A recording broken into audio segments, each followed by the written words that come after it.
Welcome to the Cultaholic Wrestling Podcast. If you like a lot of wrestling on YouTube, join our cult. Hello and welcome to the Cultaholic Wrestling Podcast on day one of Lockdown 2, Electric Avenue.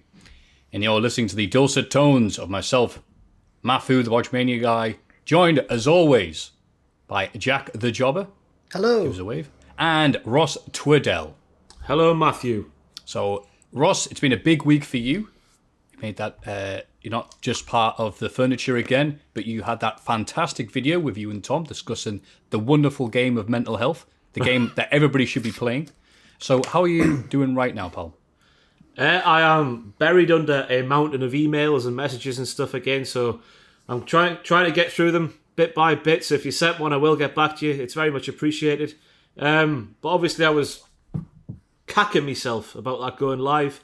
But thankfully, it seems to have been a good thing that people can relate to. So I think it was a good thing we did, and it felt good to do. So, and props to Tom as well. Like, I didn't realise when it was happening, but I think he's wasted in radio and YouTube. He should be a therapist.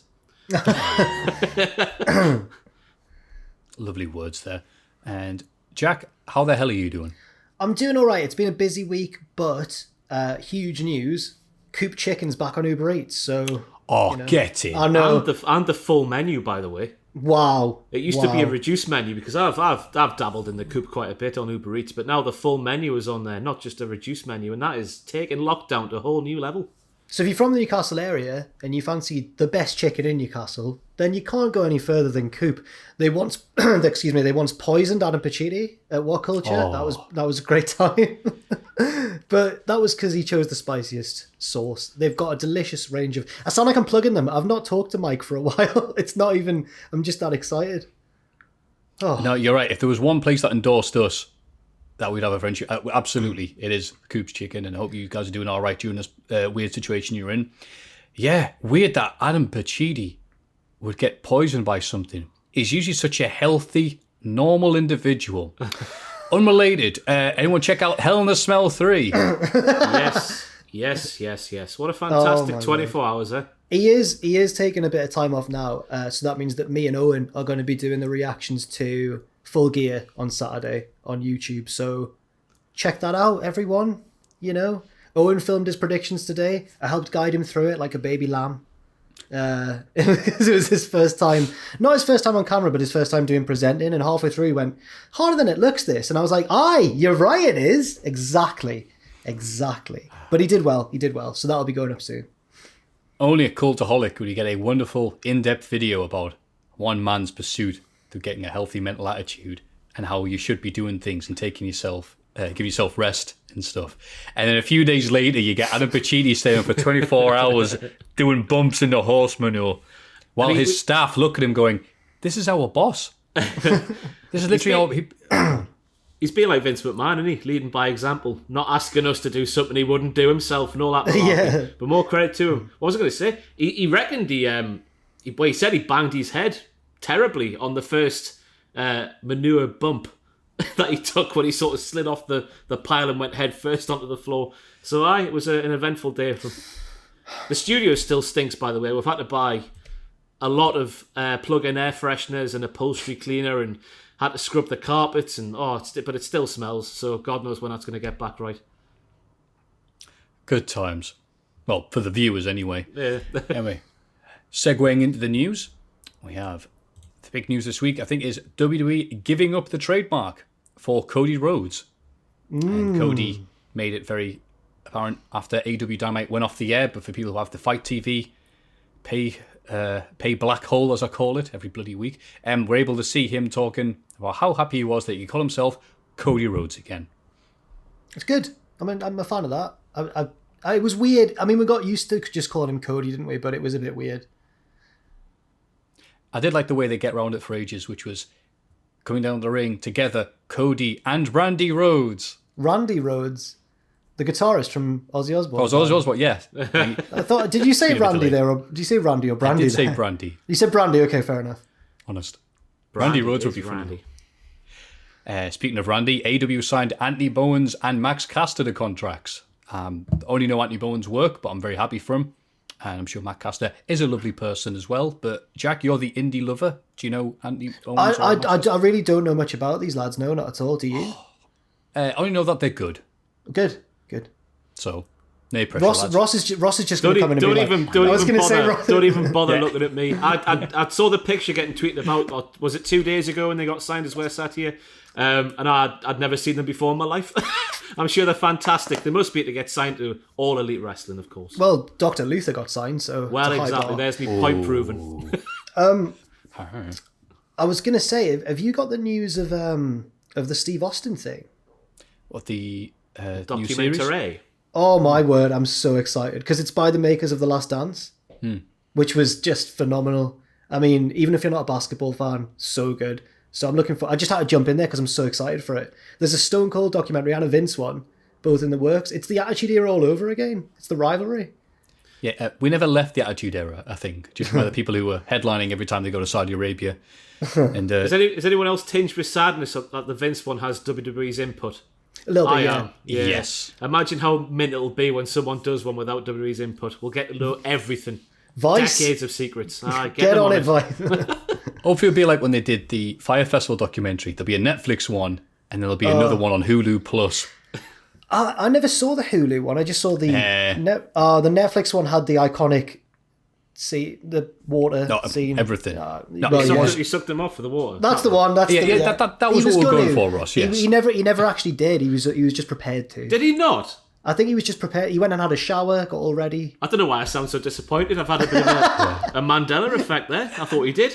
I think he was just going to. Yeah, he was like Arnie in Commando, who's putting the face paint on, strapping up, grenade launcher. Have some water. Strapping up? EC3 apparently done with Impact Wrestling. His run's up. He has also signed with Ring of Honor, along with Danhausen. Very interesting choice. Scorpio Sky misses AEW this week, apparently due to a possible COVID-19 exposure, and they thought better safe than sorry. And some weird news, Kylie Ray no longer a pro wrestler. She explained their absence from the Impact Wrestling pay-per-view she was supposed to be at, and then no-showed, and then people like Sean Ross Sapp are initially going, why did Impact Wrestling advertise this up to bell time and then didn't say anything? Then more news came about and simply was that she just didn't show up or say that she wasn't going to show up. And she announced on her Patreon, and people screenshotted it saying, she's very sorry for the no-shows and everything, and she's just no longer a pro wrestler anymore. I hope she's all right, because it sounds very, I hope she's doing okay, because it's very sudden, isn't it? And it's very strange. Obviously, there was the whole AEW thing. She looked like she was going to be a key figure in the women's division there, and then it just ended, and there was nothing really reported about it. A lot of conspiracy theories, but the most important thing, I think, is that she's all right, because, sounds it's very sudden. No, well said, Jack. And not to end the new segment on down a bit, it's also Fraser Porter's birthday. That's Fraser, right. What's he like? That little lad. I hope someone's got him a nice, messy toilet for him to clean during lockdown. It's probably be him giving himself a toilet. Would be a bit weird, but yeah, from little steps to giant steps, Fraser Porter will be doing well, pal. I think he's doing pretty well for himself. He's a bit of a TikTok superstar, is Fraser. Is he? Well, I don't know. I think he does TikTok, and I think he does decent numbers on the TikTok. That'd be so crazy. I'm scrolling down Twitter and I see one of those people who just take TikTok videos and post them in full on Twitter, and it's got 3 million things. That's him. That's Toilet Lad. Oh my god. And that seems to be all the appropriate news this week. So let's dip into the next segment. Everybody get excited for the Cultaholic Hall of Fame. And now it's time for everyone's favourite segment, the Hall of Fame. My microphone's in shot. Why is that happening? There we go. And last week's results. In third place, Robot Wars Drama. I quote Maffew, I'm winning next week, is what you said. I won the moral victory. 24%. You won the popular vote. Yeah, thank you. Lots of that going on. I'm not a political person, right, but I'm just saying. It did take a lot longer for the Robot Wars Drama to... Oh, no. Second place, Slapjack, 29%. I also said I was going to win. I don't think I said once I was going to win. This is a new low for the Hall of Fame, if it's what I remember it being. Ross's deceased big toenail. Rest in peace. 47%. That's won the Hall of Fame. I'll have to go home and get it now, but I can't because of lockdown. So we'll have to wait until lockdown ends, and I'll go home. Hopefully for Christmas dinner. And over Christmas dinner, I'll say, "Mom, have you got me toenail that you've had in the drawer for 10 years?" Have you checked with your mum if she has it? No, I was trying to avoid it, to be honest with you, because it's a weird question. I've got a feeling she does have it, though. But I did get a response last week from somebody saying that it was supposed to grow back. And I've had nothing grow back. So I'm confused. Very confused. If you're supposed to have toenail... I don't know if there's any chiropodists watching, but if there are, is your toenail supposed to grow back? Because I've had diddly squat. Did you not put it underneath your pillow and... The big dirty toenail fairy. I'm going to give you a quid. The lovely covered in infection juice toenail fairy. Hell in the Smell 4. Pachiti's going to eat it. Well, with that spectacular victory, I think in wrestling they call that a squash. Richard Tubman, what picture is he going to use for that? Oh, no. On the Hall of Fame board. Oh. Bloody hell. Over to you, Richard. No pressure. It should just be Slapjack, but like green and infected. Well, Ross, as the proud winner of last week, you may go first. Always proud. Like everybody, I watched Dragunov versus Volta.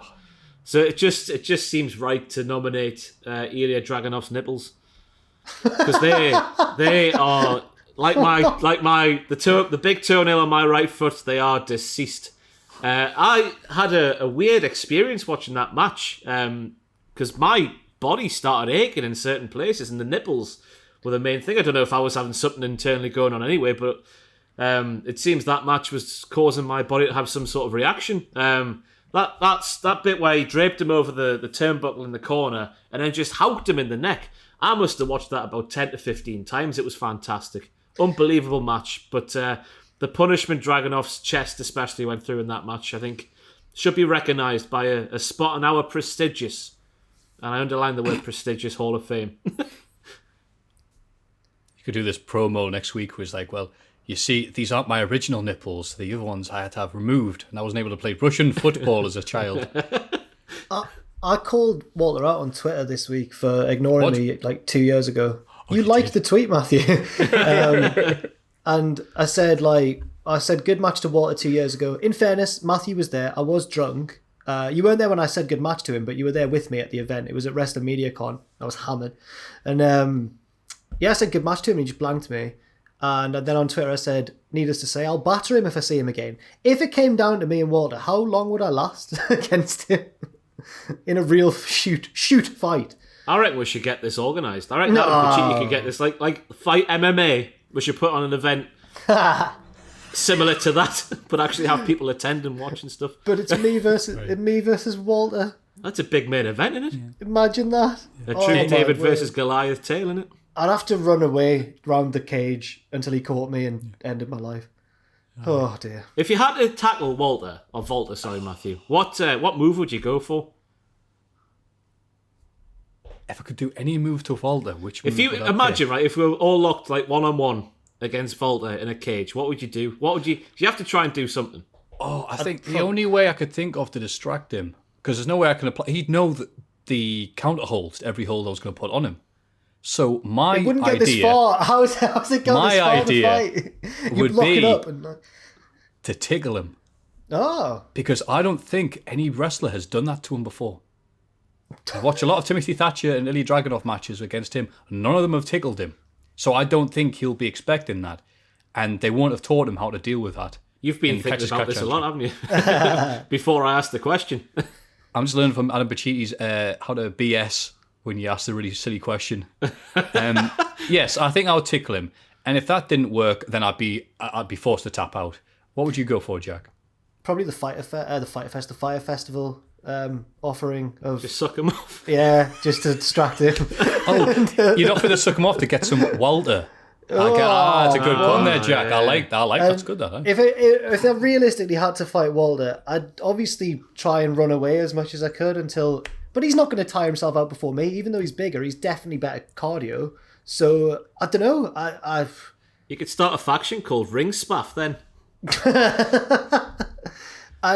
I can see myself not wanting to get punched by him, grabbing a leg, and then just getting bodily thrown over the top of the octagon. So yeah, I really don't know. My face would never be the same. I'd go proper dirty, me. I'd whap out my phone and it would have a picture of his, like a video of his dog, and then just it would get shot, and that would distract him. Then I'd go in. That would distract him. Yeah. He's got. I think I'm right in saying he's got a beautiful boxer. I love boxers, me. Yeah, just a video of that getting decapitated in some form or fashion would allow me the opportunity to do something terrible. Either run away to escape the cage or needs must in these situations. You're locked in a cage with Volta, for goodness sake. You gotta pull something out the bag. Yeah, you know what? Seeing his dog getting shot, that'll probably calm him down. Yeah, You're right, Ross. That's just what you need. He would drop to his knees, start screaming "Why" like Shotzi Blackheart on this week's NXT. Was it? Oh yeah, yeah, it was. Yeah. Well, on that very dark note, that is Ilya's nipples from this week of NXT UK. Well, you can tell it's been an exciting week here because I was also going to put that match in. You can put the match in. You can put the match you know what? in, I'll just do that then. But no one's going to vote for it because Ilya's nipples are way more exciting than the actual match. But whatever. There's not been a lot to go on during lockdown, so I'll do that. Yeah, it took me. I think this must have dropped the same time we were doing this podcast last week. So it only took me until yesterday to watch it because I've seen these two get on it when there's been a crowd, and it was the match that made me a fan of Dub X Dub.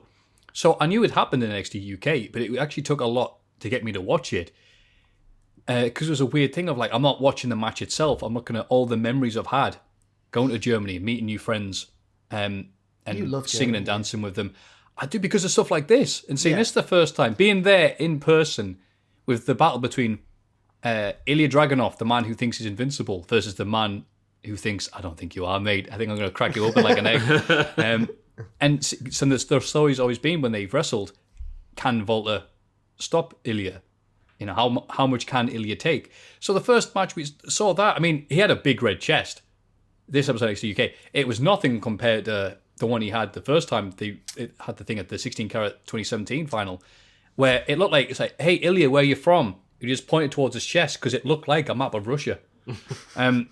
So I'm going to put that match in because it's the first time post-COVID and post-speaking out that's made me gone, God, I miss going to shows. Right. So, and also it was a tremendous match with lots of twattering and battering. And hopefully the people who watch Cultaholic and listen to me, who over the years have heard me go, blah, blah, blah, Walter, blah, blah, blah, he's so good, can watch this match and go, oh, that's what Maffew's talking about all the time. Ah. Anyway, what were you saying, Ross? Sorry, I was going to say, I wish they didn't put the fake crowd noise on. I wish it could just, like, it would properly echo. I know it did anyway, but, like, if it was completely silent, I think it would have been so much more effective. But that's just me being nitpicky and a massive arsehole. No, I agree. There were the negatives because it was NXT UK's Volta Ilya. This is not just your normal everyday Volta Ilya. We did get the Kevin Dunn cuts, so didn't ruin things too badly, but it was noticeable when it's like, yeah, you know what? That needs a cut right there on the 32nd chop to the chest. And also the commentators, and I usually like Nigel McGuinness and whatever that puppet companion he has next to him, and when they're talking on NXT UK. But this is one of these matches where I was just trying to like drown them out. Like, just be quiet, mate. I want to hear the chops. I want to hear the bullet holes go through Ilya right now. I don't want to hear you go, oh, Blue Peter, or whatever it is you're talking about. So, yeah, did you see it, Jack? Or is that going to be your nomination as well? No, I've seen it. They were my 1 and 2 slots on last week's Wrestlers of the Week. Who was number 1 and number 2? Walter was number 1, but it was really hard, so I just had to give it to Walter because he won. But they were both phenomenal in the match. Also loved it. One of the best matches of the year so far. I think my favourite match of the year so far is still Hangman and Omega versus the Bucks. But only AEW shill, of course. Tony Khan, love AEW. Okay, and what is your nomination this week? Oh, yeah, sorry. So mine's not a wrestling one. Mine is... I don't think I've nominated this before, but I've mentioned it to people in Cultaholic, maybe not on camera. There was a programme on the BBC when I was in like year 5 or something. So it'd have been like early to mid 2000s, right? Called The Murder Game. Does anyone remember The Murder Game, first of all? No. Okay. Do you know Murder in Small Town X, the American equivalent? Okay, that's fine. The Murder Game was a documentary, not a documentary, sorry, a reality sort of series on BBC. It only ran for 1 season. I loved it as a kid. I was way too young to be watching it. What it was, and what the only reason I'm nominating this is because I've found a YouTube channel that's got all the episodes on it. So people check it out if you like my description, right? So there's like 10 detectives, contestants or whatever. They all live together. It's a reality game show situation. They're in this town and there's been a murder and like everyone's an actor. So they've got to go and like talk to the discover who did the murder week by week. And it's preposterous. Like it's absolutely ridiculous. There's all this interweaving, like different motives that anyone could have. And on the first night, skip the first episode because that's just getting to know the contestants. Episode 2, at the end of the first night, the killer throws a brick through the window of the house where they all live, and the brick has "I have one of the 9" written on it in paper, and they kind of piece it together, and it's one of the 9 suspects that like goes on for the whole series. And every week they eliminate one suspect until you find out eventually who the killer is. I remember who the killer is. I'll never forget.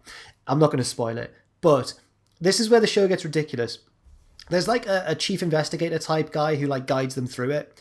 At the end of every episode, he goes, right, you two have been the worst detectives of the week. You both have to play the killer's game. The killer's game is where they both have to go to a different location. One goes to the quarry, one goes to the disused railway station. And they walk around with a night vision camera and just get the crap scared out of them by things jumping out, or like they'll walk over a tripwire and leaves will drop down. They're like, oh, it's really good. And then eventually it's cutting back and forth between the two of them in the different locations. And then one of them will get killed by the killer. And as a child, I was like, do they really get killed? You never see them again. In the kayfabe of the show, they have been murdered, and this chief investigator bloke is just willfully sending these contestants off to get killed because the other one always finds a clue that takes them ahead in their investigation. So the one I remember, like, one of them survives, they come back to the house, everyone else is sat awake waiting, and if it's someone that the group doesn't like as much as the one who's being killed, they're like, oh, yay. The other one's dead, and then they're like, I found this yo-yo, what does this mean? It's absolutely ridiculous. I love it. Can't recommend it enough. I can't do it justice really without you going and watching it yourselves, everybody. So find it on YouTube. Just search The Murder Game, BBC, and find out who murdered Catherine Pryor. There you go. Lovely. I have no memory of this whatsoever, but I'm glad that with the power of technology we have now, it's very easy to find a lot of memories and retro stuff that a lot of people... Don't patronise my terrible pick, Maffew. Oh, okay. No, I'm happy for you, but your vote does balance on the fact that other people have seen and heard of the Murder Game. It's going to lose. But if anybody does remember it or has seen it, please do write into the mailbag. And so Ross can see it, please go The Murder Game. Like, please write in, because I need to know that I've not dreamt this series. The Murder Game, not just a game between Walter's dog, and when Ross is around, it's also a popular thing that Jack likes. And hopefully you like it as well. I don't condone those actions. This is just me tactically plotting Walter's downfall if I was locked inside of a cage with Walter, banking on the fact he would get more emotional than he would angry. Maybe it isn't a good plan at the end of the day. Maybe not.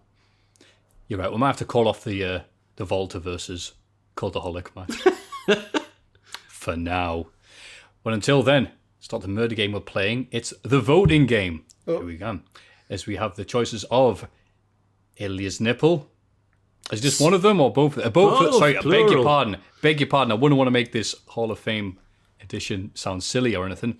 Both of Ilya's nipples for voting. If you're not a nipple person, not judging you, the match itself is up for the Hall of Fame, because apparently nothing's happened this week.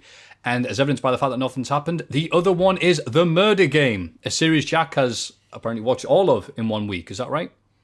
I've not watched it yet. I've watched, again, skip the first episode, go from episode 2, and I'm a couple of episodes in. Oh, okay. Well, if you watch it before Jack, please don't add him with the spoilers. That'd be very cruel. I know who murdered Catherine Pryor. I remember it from when I was 10. It's burned into my brain.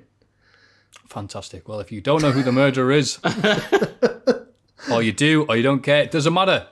You can still vote for us no matter what your afflictions are by going to patreon.com/Cultaholic. This week in the wrestling. It's this bloody week in the wrestling. This week in wrestling. Bloody week in the wrestling. I miss Jen. Get your masks from cultaholicshop.com. Jen uploaded a picture of herself on Instagram recently. I think she's Fiona from Shrek. She's green. She's all in green anyway.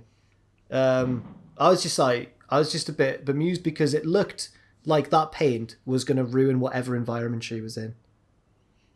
I'm concerned about the host of whatever party that was. It's funny you say that. When I used to go to like anime and nerd conventions like MagFest and stuff. Used to. You hit your 30s and it's like, you better be here to sell something, pal. You can sort You off still your go to creep. MagFest? I've been MagFest in years. Have you not? It changed dramatically. Oh. To say the least. Anyway, that's the whole thing. But the whole thing was, it didn't matter if it was a nerd thing, a music thing, with pony people or whatever type of weird nerdy people. Pony all the people that this is going somewhere. My This is Little all going Pony. somewhere. All the What? different nerdoms. There's a big adult following of My Little Pony. They're called And Bronies. they dress up as ponies or something. Yes, and it didn't matter. That's not the thing to get hooked on. The thing that everybody hated, these different nerds, they all came together. All the juggalos and everything else came together to detest the Homestruck fan base. I got that right? Is that even the right name? Is that I the think it's game, the Homestruck. Flash game? Yeah, the long running the Homestuck. Home and away. Homestuck. Beg your pardon. Homestruck appears to be something else. Yeah, thank you. I was nearly right. It's been a while. Because all the people there would paint themselves the colours, like grey, mostly, and purple, like with proper paint, and then they would, go up to Friday. The convention would start on Friday and end on Sunday. So I thought, I'm going home tomorrow. All of them would then wash their stuff off, sometimes in the showers in the bath like an old person, sometimes to jump in the swimming pools, and complete knacker. And these hotels, their entire plumbing would just knacker because there's all this paint being flushed down it because all these Yeah. Homestruck people. So yeah. So I I've felt like done sharing that memory. I'm sorry. I've been a Smurf before. I've been in blue. I've done that was as a- well. Yeah, there was a Smurf night out at uni, like first few months of uni, and I went out, blue t-shirt, blue tights, blue face paint and all that. My flatmate, 6'2", rower, hench, went out without his top on. Generally did better with women than I did throughout uni, and that was the start of a very depressing journey. How was your Smurf night, Ross? It was an experience because it was just my flat who had decided, it was like soon into uni, we're like, oh, we'll have a night out together as a flat, it'll be so nice. So everyone dressed up as a Smurf. And then I ended up getting cast adrift from the flat. So it was just me in blue with all these people dressed normal. And there's a fantastic, I'll try and find the picture on Facebook. I remember being tagged in it. It's just like 8 or 9 lads who I knew off my course or whatever just stood there all dressed in normal clothes. Then me on the end, blue. That'd be terrible that you're the only person to dress up for an event. Last week's podcast was great, wasn't it? It was, aye. Anyway, SmackDown. And by the way, you cannot carry on your prejudice for SmackDown because this is the first one I've reviewed in quite a while and it's fantastic. Oh no, that was the last version of SmackDown. We've had the draft now, Oh, I see. which sucks for Raw because half the crap I didn't like on SmackDown are now on it. So, but no, you're right. There aren't many bits on SmackDown to enjoy. I'm about to tell you about them. Roman and Jay have an intense promo segment to start the show. Jay says he hates Roman, but Roman says he'll have fallen in line by the end of the show. It's fantastic. Godfather style, not the one with the hose. Godfather style storyline here. We're going there. Are you alright there, Jack? Yep, I thought that it had stopped recording, but it was just the laptop wanting to do an update. And my eye went proper cross-eyed there when I looked at the... So people will comment about that. Can't wait. Anyway, sorry, carry on. Lots of print screens. Yeah. And we'll get on to the Roman stuff later on because the stuff happened. Until then, Kevin Owens defeats Dolph Ziggler in a Survivor Series qualifying match. Bianca Belair also qualifies, winning a triple threat against Billie Kay and Natalya. Any thoughts there, Ross? That is a thing that happened. In terms of that segment, all I can really remember is Adam Pearce's outfit. He had black trousers, a blood red shirt, Maffew, and a brown blazer. Black red, and brown. What on earth was he thinking? I can't remember a thing from that match. It was a long time ago, to be honest with you. Yeah, well, a long time ago. Lars Sullivan has a sit-down interview with Corey Graves. I remember this bit. And he tells a heartwarming story about how he was called a freak at school and how he really enjoyed watching those Mankind segments with Jim Ross in 1997. Oh, sorry. Jack, what did you think of this? Weird, tone deaf, strange, unneeded, odd, waste of time. I don't know what else to say. Very weird. Ross. It could be real life bleeding into gimmicks, I guess, and could potentially explain a lot. That's all I'll say. The emotional turmoil in the youth. You know what I'm getting at here. Yeah, it was a weird, because obviously a lot of it was babyface flavoured until the very end when it was like, oh, I enjoyed beating up these kids who made me cry and this, that and the other. But yeah, it was a bit too much babyface before the end. It was a weird experience, I thought. Yeah, he got called a freak at school by painting himself up as Homestuck characters and going to conventions and hanging out with ponies. Murphy is out with Alia Mysterio to apologise to Ray and the Big Dom. Rollins comes out instead and tries to manipulate them into joining him, but Dominic runs out and attacks. Murphy tries to help, but Dom attacks him instead. Ray joins in and Ali has to save Murphy from a beatdown, and then they pure kiss on their lips. Get it up, yeah. Oh dear God! I wrote pure kiss on the lips, but get it up you was Matthew's own improvisation. that was me impersonating the people on the screens. I feel this must be how Scorsese feels when one of the actors just takes the scene to a next level and just runs with the script, because that was brilliant. Tarantino when someone takes their shoes off. Any thoughts here on this Romeo and Juliet type thing? Drama. I mean, yeah. Drama of the highest degree. She loves him. She can't help that she loves him. You can't change what the heart wants, Maffew, no matter what Rey Mysterio might think. Drama. It's just fantastic drama. Sasha Banks comes out to hype her Survivor Series match against Asuka. Bayley interrupts and says she'll be the one facing Asuka because she's going to beat Sasha for the title next week. She also mentions that Sasha is notoriously bad at defending titles once she's won them, which probably means she'll retain this time. Nice bit of red herring there, because goes well with some rice. Because you don't know if that means that they are going to do that or they're not. Will they, won't they? The only way to find out is to tune in. But these are just my ramblings. Ross? Yeah, I think Sasha will obviously win. I think we're going all the way to WrestleMania next year, you know. I've got a feeling this feud, as it should do, by the way, because they did that one a few years ago on Raw where they had Dr. Shelby come in and playing funny ha-ha music in the background and just getting the tone of the entire thing completely wrong.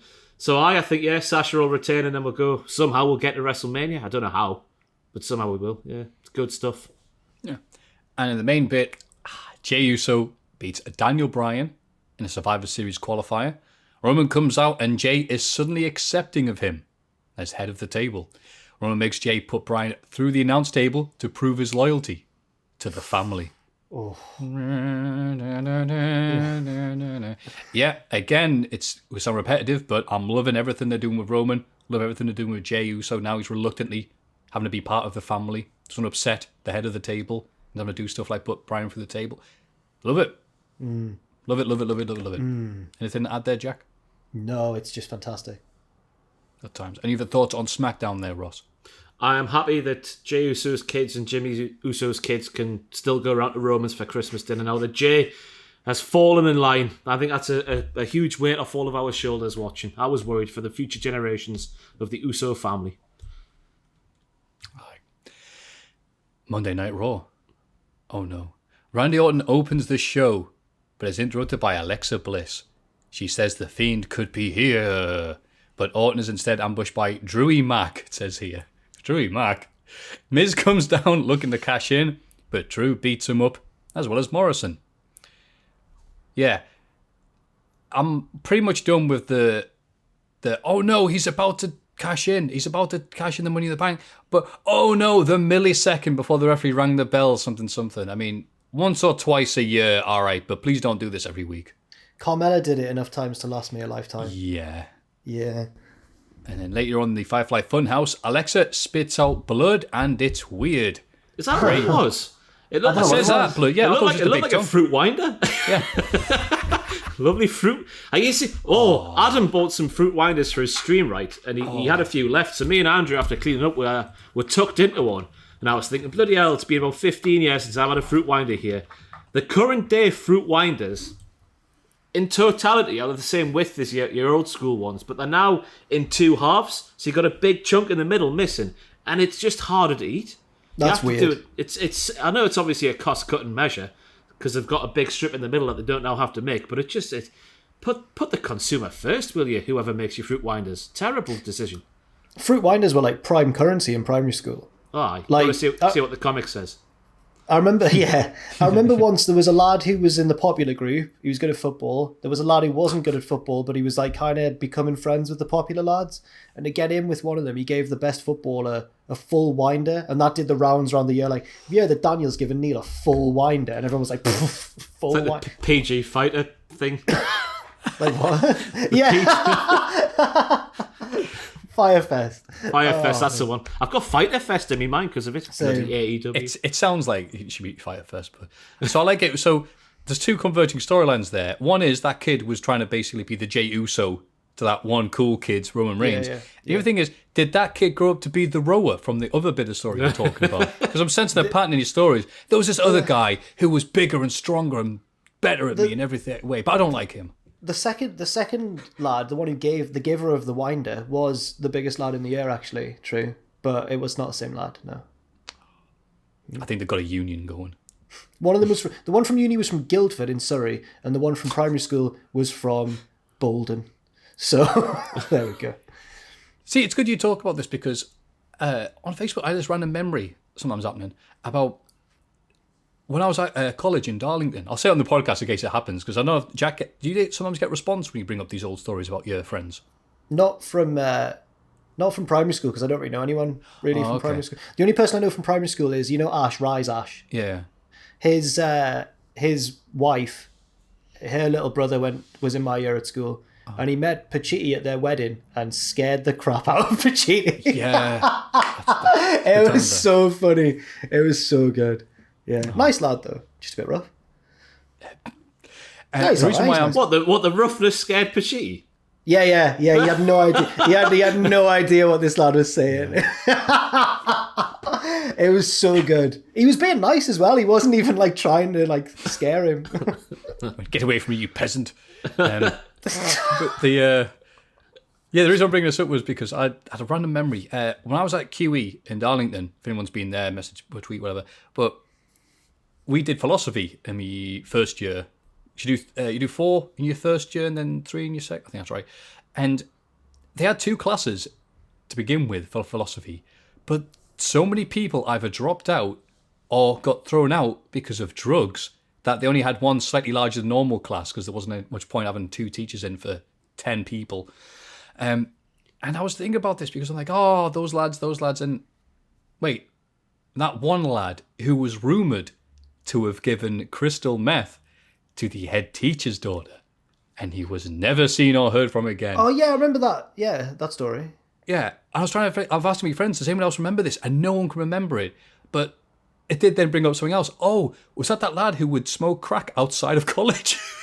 Oh, I did. Jesus. He's gone very American with his choice of drugs there, hasn't he? I didn't know crystal meth existed in the UK. I don't know anybody. I mean, I'm from Bish. I don't know anybody who smokes crack. Bloody hell. That's a Shildon thing. Going back to what we're talking about, which was, of course, fruit winders. Do any of you guys have the pure fruit yo-yos with a bear on the front? Oh, I don't recognise that one, no. Oh, I get them every time I go to Sainsbury's.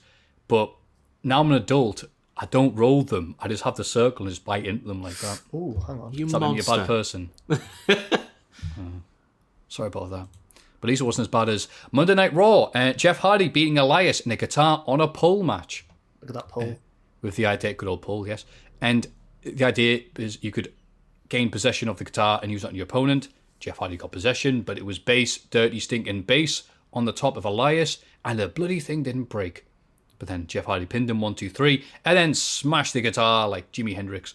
on the side of the ring post afterwards. Yeah. Not be able to get the number one with that broken guitar, is he, Ross? I reported recently that Elias was in line for a big push. I'm now doubting the validity of that story. Well, last week he was on every second segment. Now he's when getting Elias beaten. isn't on screen, everyone should be going, "Where's Elias?" Download his album. He got to number one in the soundtracks chart on iTunes. He is in line for all of the keys to the kingdoms that WWE have. Yeah, and he earned £10 from that. Shayna and Nia defend the tag titles against Dana Brooke and Mandy Rose. Lana gets involved and ends up... Lana? Bloody hell. Lana gets involved and ends up distracting both teams before the champions eventually retain. Later, we get Nia versus Lana. I can't pronounce any names this week. And you'll never guess what happens. What happened, Maffew? She smoked crack. I'll tell. No, she smoked crack table because that's all that was in her lungs after getting put through the announce table for the 7th time. And apparently, it was reported on Cultaholic News and other websites as well that this is supposed to make Lana likable and supposed to give her a good old push.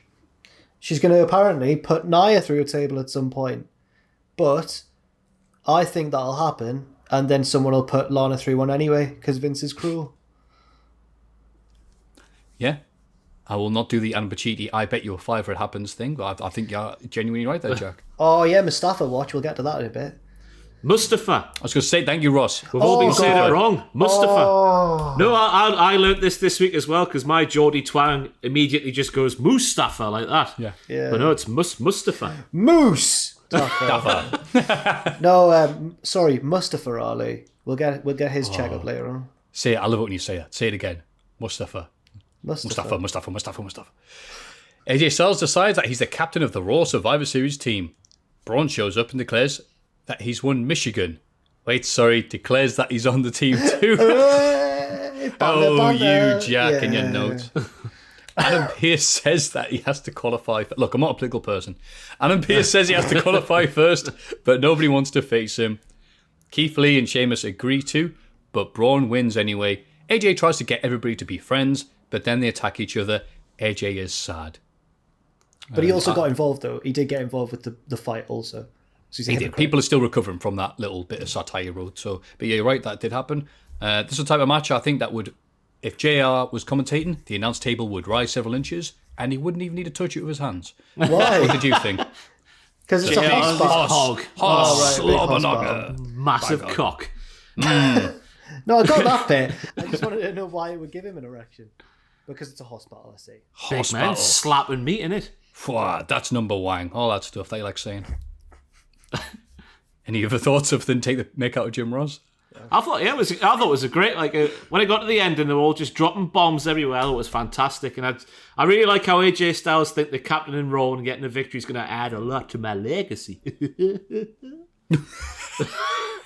Right. And his reaction at the end of like, oh, why can't we just get along? Oh, dang it. It's just fantastic. I like AJ Styles as a heel, more so as a face. More so than a face, sorry. What else did AJ Styles say this week? I love hearing your impersonation of him. I'm trying to think of that bloody flat earth quote he said. I can't remember what it was. Oh, there's a chance. There's some things you need to... I don't know. It's a load of crap, Maffew. It's terrible. Move on. Gosh darn it. Tarnation.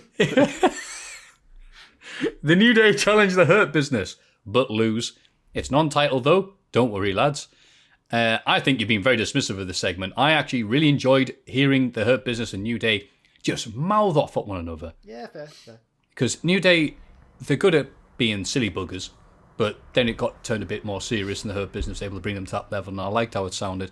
But I also liked Kofi Kingston, and they said, going, oh, I loved MVP, you're so great. Shelton Benjamin, I watched you when I was a kid. Hi, Cedric. Just a complete, yeah, what have you done? But I don't know, that's something I can hope to see going on as a feud. But we don't care about that, do we? Shortly afterwards, Tucker shows up. Oh my God. The new look Tucker, who had tights on with his surname. And someone posted that the last time he had a surname on TV was February 2019. He showed up with no entrance, lost to Ricochet, who, I'm not being funny, but none of us know what to do with Walter. we're pretty sure we know what to do with Ricochet on Raw because he doesn't beat anybody. And it was a quick loss. It was a quick loss. A very quick loss. Yeah. And then afterwards, Retribution showed up to beat down Ricochet. Not even Retribution wanted anything to do with Tucker. I do not know what happened with this lad. I don't know if he forgot to shake someone's hand backstage or if they were annoyed that he may or may not have had the script on screen at the pay-per-view. But last week, he turned on Otis. So we all thought we were going to get the epic Tucker versus Otis battle. And yeah, I mean, what is your expert analysis of this, Ross? I'm not sure if it was expert, but I think this is maybe it's a product of there being no fans inside the arena, because if there was fans inside the arena at Hell in a Cell, there would have been full-blown riots everywhere. Tucker. No, there would have been. I would have flown over to America myself if I could and started kicking some ass, you know? But I reckon Tucker... Be up his dog. Well, aye. Aye. Let's move on from dogs. No, Tucker would have been proper, like a proper bastard of a heel, because everyone loves Otis, don't they? Everyone loves Otis, and it would have been, I just think it's been the effect of that heel turn. Hopefully, it's just been lost by the crowd's not being there, and it's not just a case of they've done it and they've just thought, oh, let's cast Tucker aside and forget about him because he's rubbish. Because he's not rubbish. I know he's a bit weird in the way he speaks, and like the way he used to go on with Otis used to leave me a bit unnerved, to be honest with you.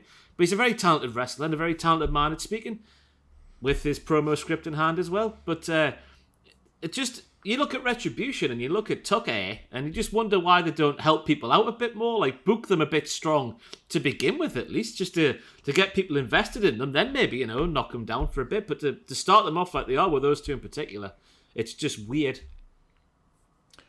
Jack? I just fully agree, yeah. I've not really got much more to add, but it's sad for Tucker. He deserves more. There was a tweet Gary Cassidy did where he tweeted the pictures and goes, oh, what I've just said. And someone replied, what's his new name? Future Endeavoured. And then Tucker replied with, I've got a family. And then deleted the tweet. And it's like, yeah.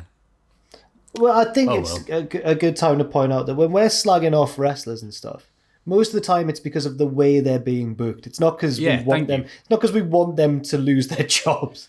You know? When I've been calling Tucker a prick, it's because he turned on my favourite wrestler. Yeah. Not because I legitimately hate the man who's playing Tucker Knight. And you were right, Ross. I did see on your Twitter timeline, oh, remember when you said this to us? I was right. He didn't reply to the coward. Oh. What a prick. Has Otis made your big three? Is it a big four now? Because I remember your Rusev, Kevin Owens, and Big E. Is Otis up there as well? Otis is broken in there. I've got a four horsemen now. Oh. Four horsemen. Four horsemen, yes. My still, there's goes me table like Jim Ross. Moving on. Main event, Drew beats Miz and Morrison, hey ho ho, in a handicap match, but Orton sneaks up and hits an RKO afterwards. I'm sure it was very exciting, but I just skipped ahead and didn't bother watching it. Any other thoughts there on Raw that we missed, Ross?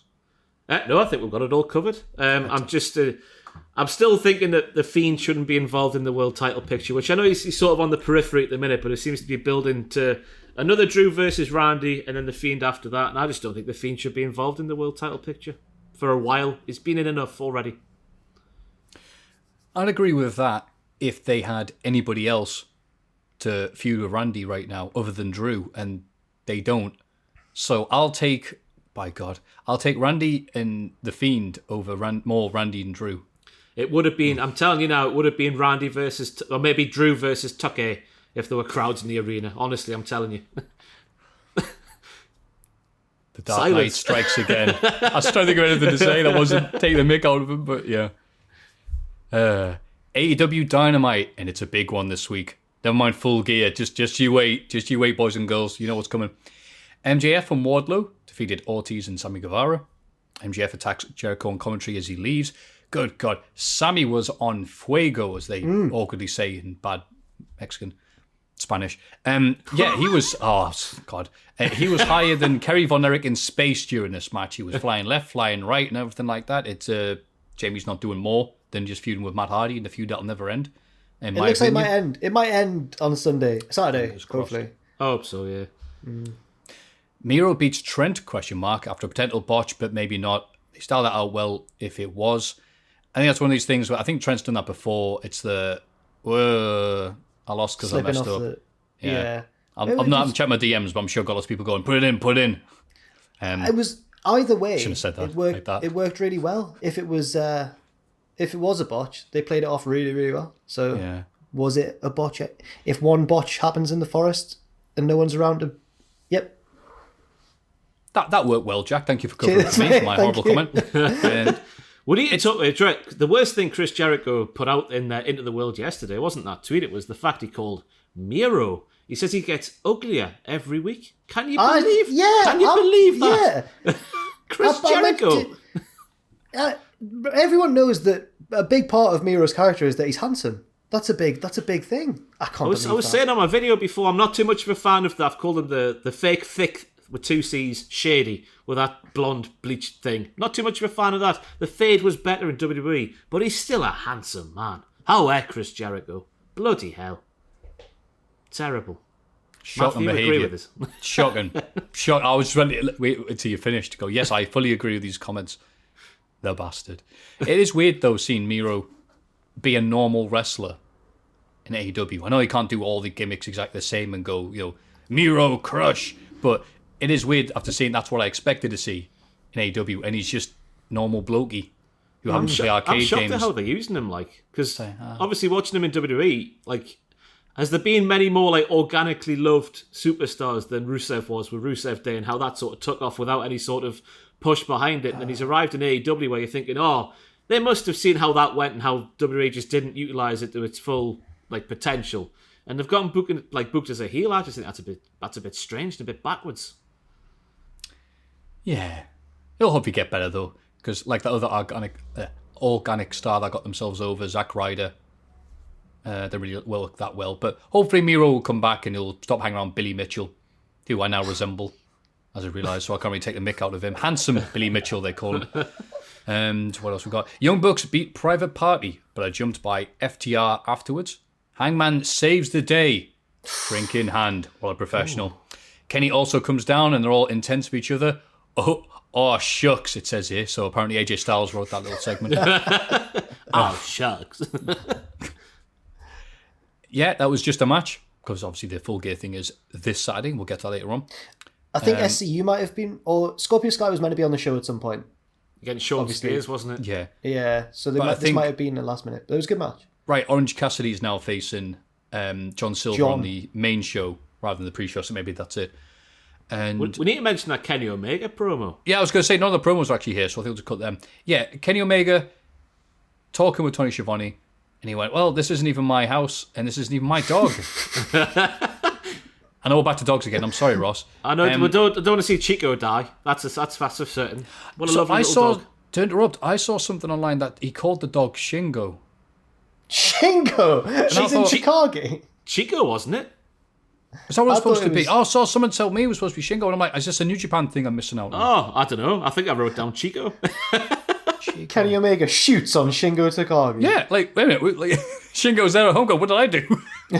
Or maybe it was cheap. Maybe the person misheard it then. Because, you know how anybody does anything, Kenny Omega says, oh, how you doing, Tony Schiavone? Oh, my God, an alliance with WCW forming. But I don't know if you noticed the picture on the side there, because it obviously didn't reveal whose house he was in, but Lewis House, the descendant of Peter Beardsley himself, who works for Cultaholic, he told me that it was who was it? The Golden Sheik, who's Kenny's uncle, and the Natural Don Callis, which might reveal whose house it was. I don't know if that was what it was meant to do, or if Kenny just takes a picture of Don Callis everywhere he goes. He might do that. They're good pals, aren't they? But could Don Callis get involved on Saturday? Is that a thing that could happen? Is he out there with his Impact thing? He was in the video package saying, I think, or was that for the FTR match? Can't remember. I can't remember either. Yeah, wait, isn't Don a New Japan dude? Impact now, isn't he? Just he was New Japan, but now it's him and Scott D'Amore doing Impact. Okay. Yeah. Oh, interesting. Because I thought because of the New Japan stuff, that was there we go, we're going to build that bridge again, New Japan. I don't think he's done anything there for a while. Right. I'm not sure. Unless that picture was just to pop the boys, Kenny Omega, the boy popper. Well, that wasn't the ending to the match I was expecting, I don't think anyone was. Even Sam Driver on predictions probably wasn't expecting to put. I reckon Cyrus the Virus is going to show up in the finale of that. Float down. I mean, yeah, right. But it has got me thinking though, because AEW is stupid camera. I'm very sorry for it zooming in and out, but AEW are good at that kind of getting your attention at the mundanest of things and going, aha, if you were paying attention, then it's all would have made sense. But sometimes it is like, okay, I figured it out, but how's that going to work? That's true. Wow. That is On true. that mystical note, it's not even written here. Oh, what the hell? We'll just I was skip gonna say, to. Oh, go on. can we mention Hangman's as well? Because his promo. Yes. Oh, I want him to win so badly, but I don't think he will. But I really want him to. He's just a little lost boy, and I just want to take care of him. That was odd. That went a bit weird at the end there. I want him to win. Bless you, Jack. Now, say what you see. I can relate to him because he wears the nice shirts, he drinks too much, and he obviously takes care of his appearance. So, yeah, we're kindred spirits, me and Hangman. He put his dirty boots on a white chair. I think that's unforgivable. I think he turned heel in that segment, me. Who does that? What kind of a monster puts their dirty boots they've been walking outside in, especially in autumn, on a white chair? Oh, He's Rick James. But never mind that. Why are we even fanning about with this? Let's get to the meat and potatoes of AEW Dynamite. Pac is back. yes, he is. How dare you undersell this, Jack? You know this is a big thing. You know this is an amazing thing. I'm quite concerned, Matthew. I'm quite concerned, and I mentioned it on Graded. You'll see he's in the countryside. It probably looks like Northumbria somewhere with a big tree. Then he's at like Tynemouth or Whitley Bay or somewhere. And he shot promos on the quayside before. I think he's on a set of steps near my lass's flat. What's going on between my girlfriend and Pac? I don't know. Oh, no. I don't know, but I need to have a word with her because I don't know what's going on. It's those stairs that are next opposite the quayside spoons, isn't it? Yeah, that's where she lives. So, not in the spoons. She's not just a dweller. So what's he doing there then? I think the only logical conclusion is that I need to ask her some questions. I reckon he just had been to spoons because there was that site. Was it Adam Pacitti himself who spotted him when he was on his hiatus from WWE back in 2017? Spotted him in the quayside spoons. Wow. Do you remember when Sami Zayn came to Newcastle to see him? Sami Zayn just put up a picture of himself he in was at the Central train Station. station when he Love was that. Ah, so nice. Oh, so nice. It was just nice the idea that Sami Zayn had a little trip around Europe to see people. It's like, here we are. It's like, oh. I like that again, Jack. This is the third time. It's a recurring theme in your stories that you are constantly running away from the fact that there are tremendously sporty, physical people out there ruining your relationships with people. That's not... Whoa. 3 times. 3 times, and it's only the third segment of the podcast. First of all, I've never... Did he give you last big fruit winder as well? I think that's what he calls it, yeah. Can you imagine? I don't think she listens to Do you like these. strawberry? Well, I'll find out if she does next week, I suppose. Or when it goes up. Fantastic. But yes, Pac returned. We don't know if that means if he's going to be at Full Gear or not. We just like the fact that he did a promo and there were many famous areas of Newcastle upon Tyne in this area. And he has shot there before when he did the black and white stuff, but I couldn't tell if he was in biker way. Maybe not biker, but like, what would there be? Nah, let's just say biker for ease of conversation. Way up those steps. But you're right, it is definitely the ones on the quayside now. They're in colour and stuff. He also ran across one of the bridges as well. Swing Bridge, wasn't it? Swing Bridge. Yeah. For those who've never been to Newcastle, greater bridges. Many bridges. Oh, I love a bridge, me. I tell people, like they're being serious though, when I'm coming back from a journey and I'm on the train, I'm like, back, whatever, and I have to probably walk there. Bridges on the wall there. Oh, yeah. You can't live in Newcastle without pictures of bridge. Where's your bridges, lads? I don't know, but I've got Kevin Bridges on DVD. When I'm coming back when it's on the train and it just before it hits the station, you get the shot of all the bridges lined up. You're like, I'm coming home, Newcastle. But he's back. Keep your London, Wayne. He's back. Great lyric. And there's lots of them. Yeah. They're all multiplied at the end. So people were debating what his name should be. Should he be 6-pack? Multi-pack? 2-pack. And 2-pack, yes. Got to shout out the guy on Reddit. Got to shout out the guy on Reddit as well who was like, there's a major flaw in an AEW storyline. He's like, Pac hasn't been in isolation for 7 months. I've seen him down Tesco.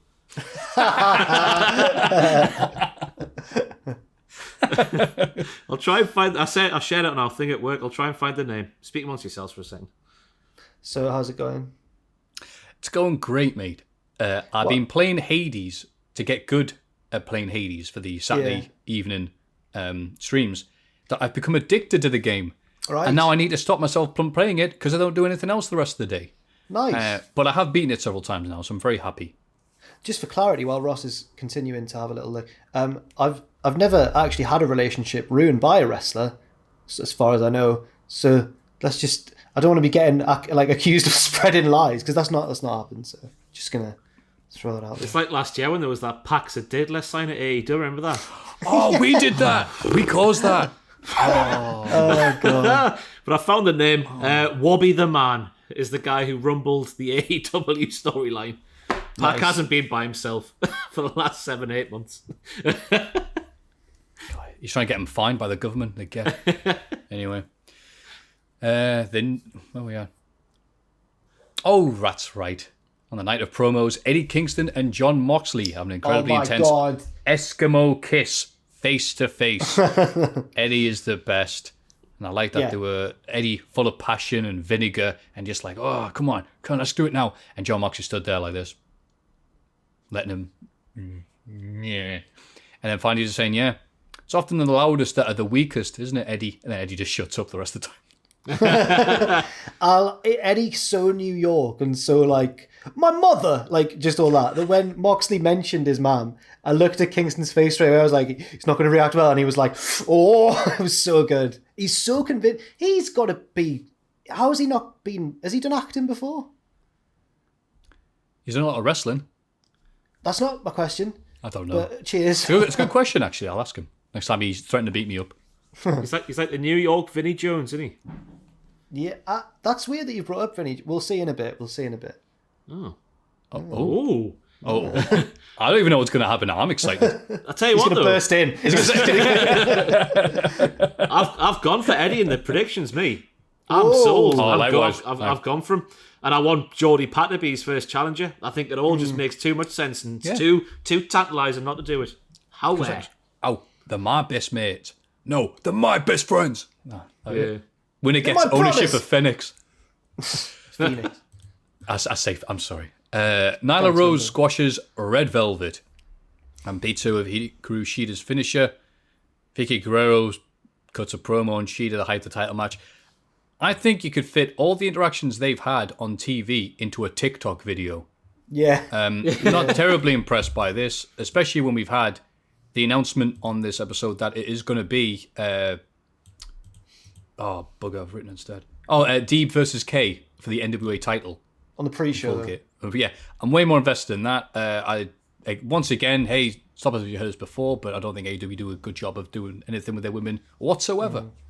I'm hoping that once...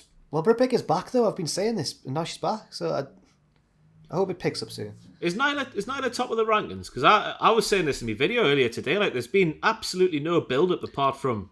that last night, wasn't there? Has there been any more? I don't think there has. There has been a little bit. Last week or the week before, there was an interview backstage with Shida, and the interviewer said to her, so Nyla's number one contender, but she refuses to have a match with you until you accept the challenge. So there was something weird. It was really convoluted, but basically I feel like they've just been holding off for a while. I don't know. I can't exactly remember. It has been mentioned before. But not very convincingly. Right, refuses to interact with you because we haven't written that part of the show yet because we've got to exist. So, and then Cody and the Gun Club beat the Dark Order before Cody cuts a promo on Darby, who's just still sat up in there in the stands all by his lonesome. And then after the show, Cody goes, "I'm Cody Rhodes, Newcastle." Just like that. In terms of like matches and stuff, it was whatever. But in terms of getting you ready for AEW Full Gear, I think it's did a much better job than last week's show, and I'm ready for it on Saturday. I would say, apart from the women's segment, it's a textbook go-home show. You Ross? shill. You dirty shill. Let's check. Was that all right, Tony? Okay. No, everything. I thought was I used the word stacked, which is not a word in my vernacular, but I said it anyway. I thought it was a stacked show. Very good. Thank you, Tony. Cheers, Tone. NXT Halloween Havoc, it says here. That's not right. Why is Oh, it sorry, I forgot to delete from last week, yeah. NXT Bonfire Night Yes. happened, and Dakota Kai beats Ember Moon after distraction from Raquel Gonzalez. Shame for Ember. Yeah. Oh, well. Kushida beats Cameron Grimes after Grimes gets spooked by a zombie referee. The call from Beth Phoenix when the referee who's appeared on NXT for years now, I don't know what his name is, but he came down, she goes, "Look, it's the zombie referee from last week." And he's not at all a zombie, just him, just a normal guy, but he must have been a zombie last week, I can't remember. As soon as this happened, I saw Twitter, because I was busy watching Dynamite, but I checked Twitter and it was all full of one of the worst finishes of the year on NXT just happened, and I was like, what's gone on there? And when I saw it, I was like, oh, they've gone for that. They've done the zombie ref thing. It was bizarre. Well, I didn't see this because I only skim NXT.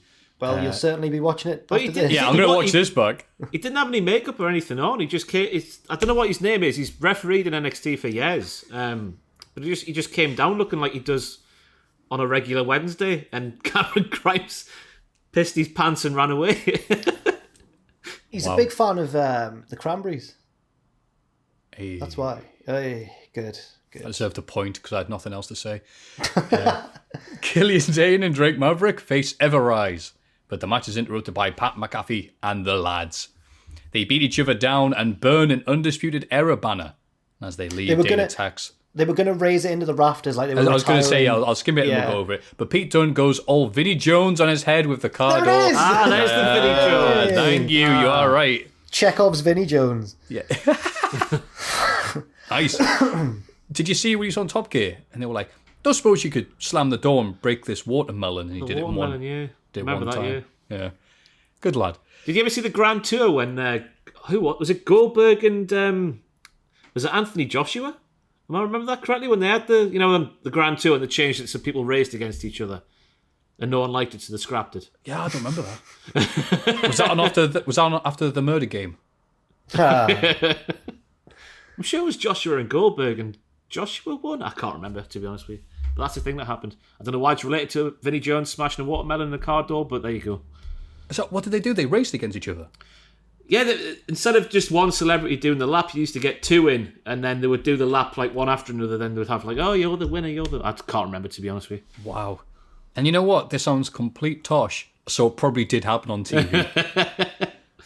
What are we talking about? Yeah, so I liked how this worked. It's one segment of NXT I did watch because I do like the dynamics. Pat McAfee is a great spokesperson. He's very good at selling himself and his daftness, but now he's working to sell this crew he's got against the Undisputed Era.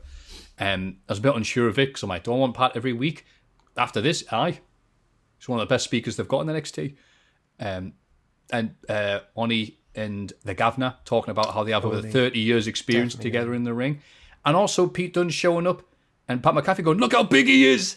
I like when he did the Vinnie Jones in the car door, and then McAfee was like, I like what you did. Bit violent. We'll talk about it later on. And then he drives off going, what a night. Yeah, he's so entertaining. He's brilliant. And also they go like, so Pete Dunne, why did you do this? He goes, well, Roderick Strong taught me a very important lesson about friendship when he turned on us. It's like, his voice for Pete. Completely justified. Is that your Midlands voice? That is, yeah. My name's Peter. I love kicking heads. Hello.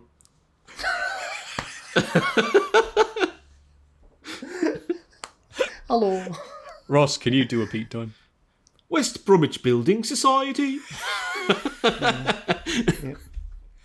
Please let us know if you're from the Midlands area, how good our impersonations are.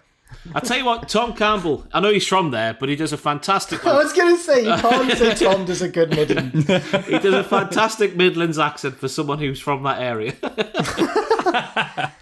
He doesn't have the most Midlandsy accent, so I'm guessing he puts on he puts on the proper, like, what's that from? The West Bromwich Building Society thing. West Bromwich Building Society. Mr. British. It's something. I can't remember what it is. Let us know down below. Yeah, we definitely care. Some quick developments from earlier in the day. Jake Atlas rolls up on Escobar's stable as they enter the building. I felt far too white and uncool to be saying rolls up on, but it was the best way to describe it. He drove up. In his Mazda. In his Mazda people carrier. Jake Atlas and his Ford Focus showed up, Escobar's crew, and went, all right. And they attacked them, but they all fled, apparently, according to this. No, and no, elsewhere, he attacked them and then he fled. So he got one of them and then he scarpered because there was two more. That sounds less impressive, but well done for trying, Atlas. And then elsewhere, in the other segment I watched, Timothy Thatcher holds another training session for Thatch as Thatch can and is attacked by August Gray. Yeah. The former Anthony Green from Yes. Evolve, who kind of had like a kind of 80s thing when he had the, what those crazy trousers called that the Road Warriors used to wear. Zubas. Thank you very much. The Zubas and the headbands and stuff. And August Gray isn't... I don't think that's bad. That's not that bad of an NXT name, to be honest with you. I don't think it fits him, but... I think it's a beautiful name. I think she's the prom queen of the emo teen comedy I've been watching. August Gray with their new album, I Hate My Parents. Coming soon. Yeah, it makes sense that Timothy Thatcher's been doing this every week. He's been stretching students and going, just tap out when it hurts, mates. Tap out. And they're tapping like this. Because anytime it hurts, you just tap away and I'll let go. And one of them's like, I'm not taking this. So, going somewhere. And then Ciampa beat Velveteen Dream in the main event. Oh, boy. I've really got not much to say about that. But Ciampa's entrance gear, have you seen this? No. Right. He belongs in Retribution. Have a little Google of Ciampa's new entrance gear right now, Maffew. Go on. Have a little... Go on. Oh, all right then. Yay! It's bizarre. I don't know how else I'd Ross is. It's sort of Retribution. Is it not a bit better than Retribution's? Of course, it's better than Retribution. Yeah. But like, it's a similar flavour. It's like the posh crisps in the aisle at Asda rather than Asda's own brand, which Retribution are. Oh my god. Oh my god. It looks like one of the dudes who gets killed in like the first 30 minutes of 300. The Immortals. We tested their name. Good. I've not seen 300. Sorry. I've not seen 300. Never seen 300? No. Oh no. my god. This I've might seen be the like a scene. regional thing, a generational thing, I should say. Because the hype for this when it was coming out was crazy amongst my friends. No, I was old enough to see it, I think, or I was old enough to at least. I was old enough to at least get my hands on it myself, probably, if I was too young. But I've never seen it. But it's one of these things I'm bragging about. But I sound like me dad when he talks about on Twitter he always saw King Crimson in Newcastle City Hall for $5 in the 70s. But when I saw 300 at the cinema, my God, what an experience! Me and my mates all walked there to see it, and it's about an hour 10-minute walk back. And rather than get a bus or a taxi, we all just power walked home. Marched. Back. It was like, we're going to go to the gym every day. We're going to eat creatine. We're going to do steroids. This is going to be us, lads. And this is the power that film had watching a big screen. That went nowhere if you watched it on like a VCD copy of your dad's mate on your 4x3 TV back at home, which everybody else did that I knew.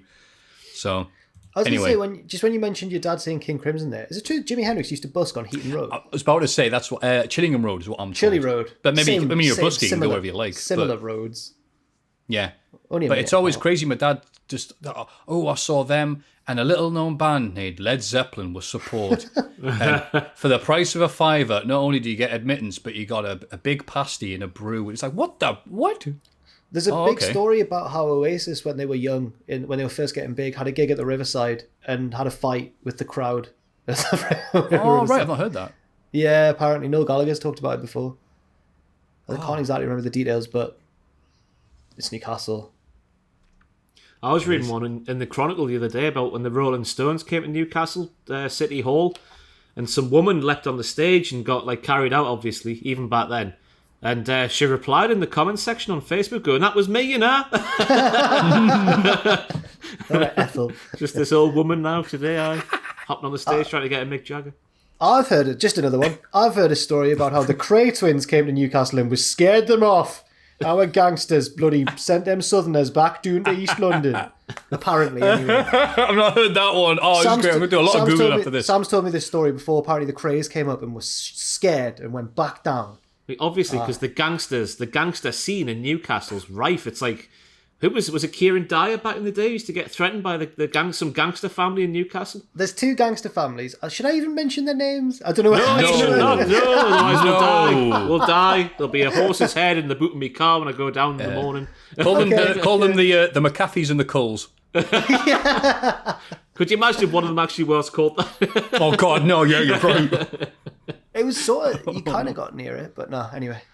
You know what? It was all good until we started naming names. But yeah, I hope Ethel puts the comments on that Growing Stones gig and get chucked out and just worth it. I think that was the week of wrestling because there's not been much. Any other thoughts there? Any other comments? Any other wrestling? No. 3, 2, 1. Next segment. Let's have a rummage in our mail bags. Now let's have a little old rummage around our mailbag. Hope he's not manuring it. Number 1. Hi, team. Hello. Yo. First of all, wanted to share the effect Ross's video with Tom has had on me. The amount of things that Ross has been through, that I have also been through, was astounding, and I thank you for sharing. No problem. Take a bow, pal. Question. Ross has shared his battle with mental health. Have the other members of the team struggled with this or had similar experiences? Thanks for everything, Rob. Bloody hell. Now I'm sorry for doing this, but I thought we might... A big thing me and Tom got messaged about was how we sort of normalised the conversation of mental health. And if you don't want to, that's completely fine. But I thought, why not continue it? Can only be a good thing. I mean, that makes sense. Do you want to say anything, Jack? I can, yeah. So I watched the video and related to obviously didn't relate to all of it, related to certain parts of it and stuff. Mainly the stuff that we have in common, like being on YouTube and that, and how that can have an effect. I think I've never got myself diagnosed with anything, but I describe myself sometimes as an anxious person. I don't want to call it anxiety because I don't officially know if it is or not, but there's definitely times when I think I feel like I've suffered from it, and it kind of comes and goes in waves. And that's not just been because of this job. That's been since I was like a teenager probably. And then at uni, it got a bit better. I became more confident. And then I feel like this job sometimes has made it worse. And I find myself worrying about things quite a lot. But again, as I say, it's not constant in my life. It comes and goes in waves. As I've sort of learned this and sort of accepted it, it has become easier to manage because when you're aware of it, then it's a lot easier to. So I think a couple of years ago, I did a tweet about it. And the response I got was obviously not as big as Ross's response because it wasn't as public a forum, but it was really nice to see that also helped people relate to it. So yeah, I don't know. I think without going into too much detail, I think a big part of it was the way that Cultaholic started gave me a very pessimistic and worrying attitude sometimes about things. I'd think if something good was coming, something bad was going to happen because this good thing's not going to happen without something bad coming along to maybe ruin it or make it more difficult. So I think certain similarities I've experienced with Ross, but sometimes in a different way, more on the anxiety side of thing, I reckon. So yeah, that's mine. I don't really have anything profound or anything to say about it, but just that if you're feeling similar, it's normal and you can learn to manage it and it gets all right, I think. I think I'm definitely in a better place now than I was, a couple of years ago. So yeah. Yeah, thank you, Jack, for sharing that. That's all right. It's cool. I'll keep it brief because, one, it's a lovely, funny podcast. And it's also weird, isn't it? We do a little bit negative news at the start, and then it's like, oh, dear, share about Kylie Ray. Anyway, fruit winders. Yeah. But I know what you're talking about, normalising stuff. You are quite right. With regards to myself, my mum watches, and I don't want her really ringing me again about stuff, so I'll be nice. One thing I've come to terms with this year is I've always had the Northeast attitude of, yeah, some bad stuff's happened to me, and this has happened to me, and this has affected me, and this, and this, and this. But there's way worse off people than me. Who am I to complain? Which I think is very common. I think Ross can understand that mindset. And it's only speaking with somebody fairly recently who was talking about things. There's a very spiritual friend I hang out with, and managed to have walks in. It's the only bloody thing we can do right now, this past few months. And talking about stuff, and they made me realise, the word trauma, I always took that word to mean something horrific happens to you, like the worst thing, like if someone did something to you that caused trauma, then the other person be in prison type stuff. And it was only them saying, that trauma could be anything. Trauma can be, something that's affected you that may not be something that's considered a major incident in real life, but if it's bothering you and affecting you, that still counts. There's it's not a sliding scale of trauma. If it affects you, it's trauma. So you're allowed to seek help for those things, even if you're able to do your everyday life. If there's stuff that's still bothering you years later, you can have a look at that.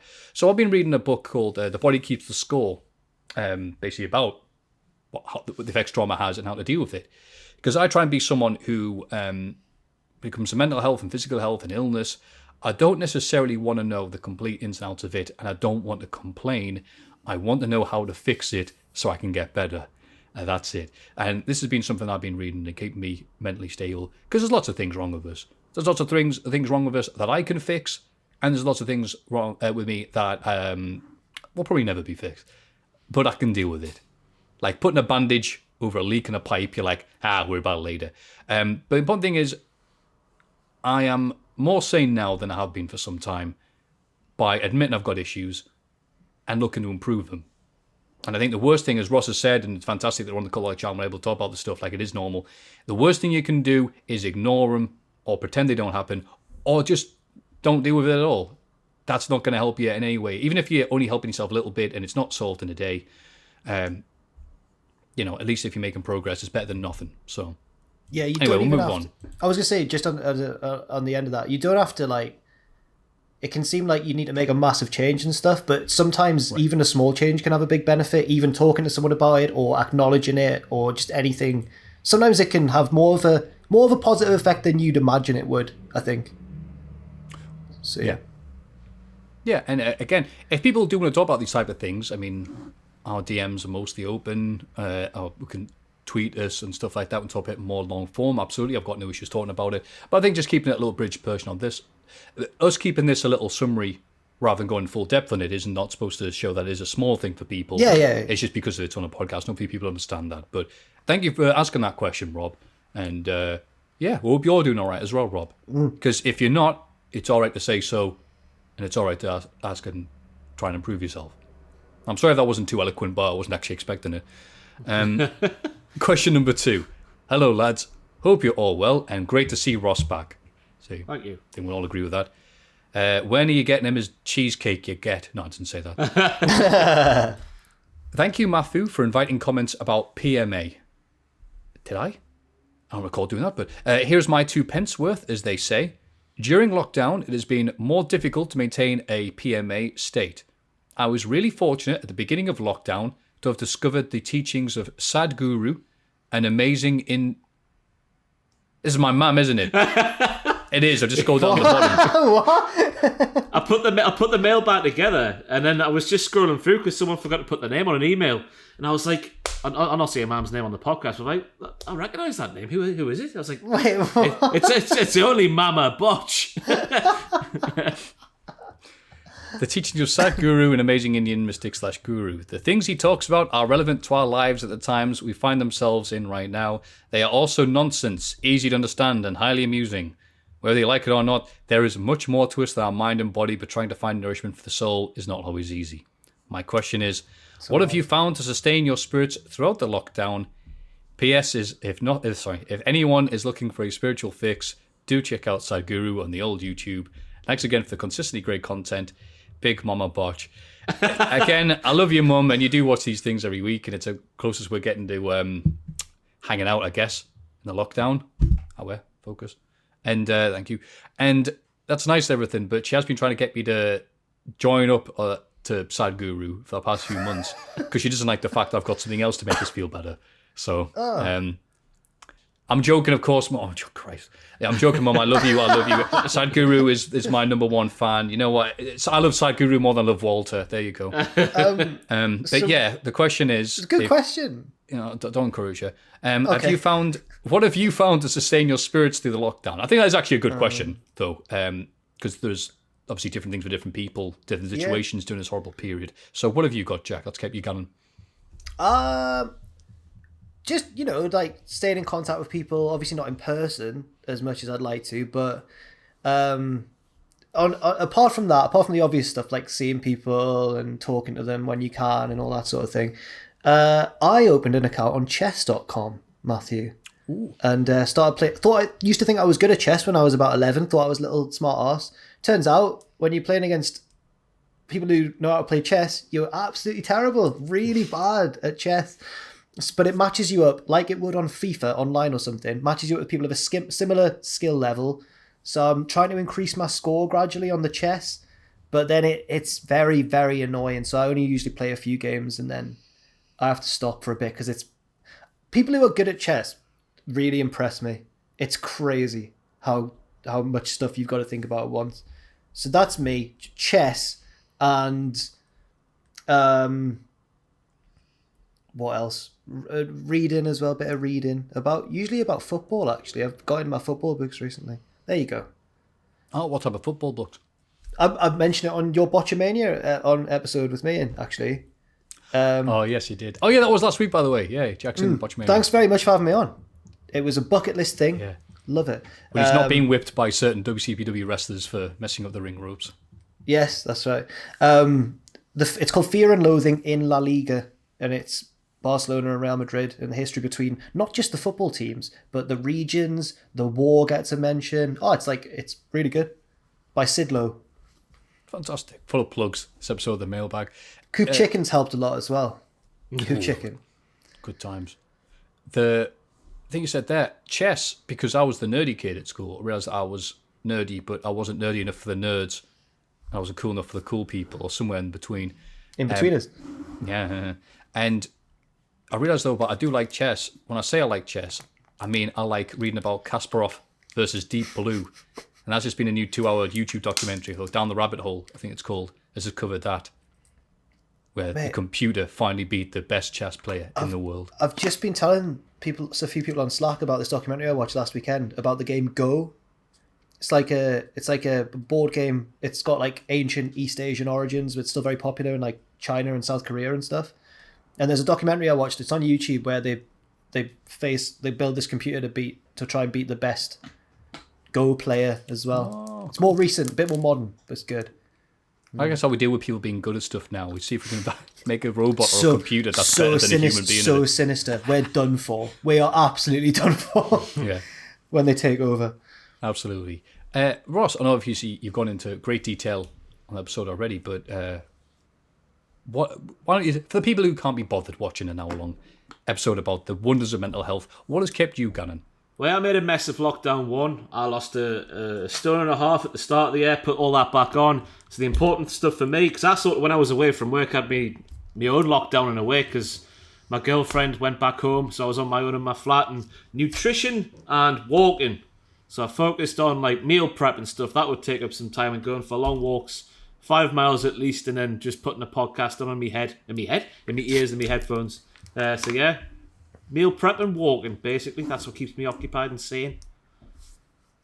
It's interesting looking at macros I've found over the last few weeks. Love looking at my macros now. Didn't know what a macro was about 8 weeks ago.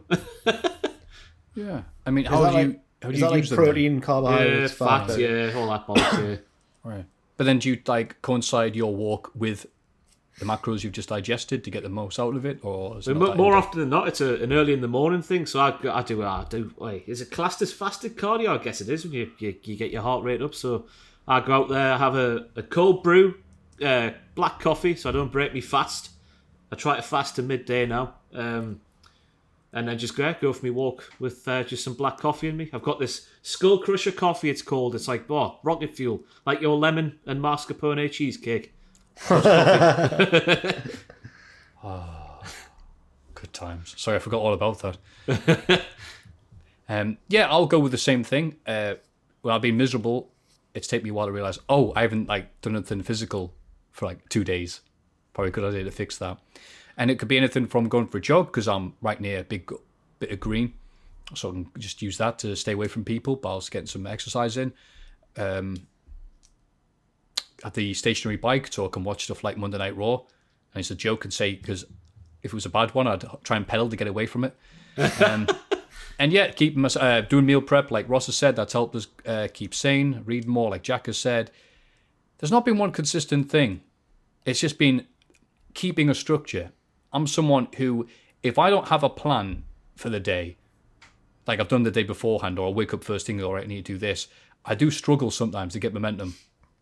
And especially with lockdown, where there's not many rules, You know, it's like Lord of the Flies almost, but when it's just you're on an island with yourself, you end up just wasting it. Passed away. Yeah, why not? Why not think of another film where a person's stuck on an island by himself? So yes, I think we answered some of them things. And hello, ma'am. Hope you're doing well. It was a realization. I know you're doing well. Through. I speak to you every week. Sorry, It was a realization halfway through, and you were like, "This is my mom." Takes a minute. It's me, Maffew. It was me.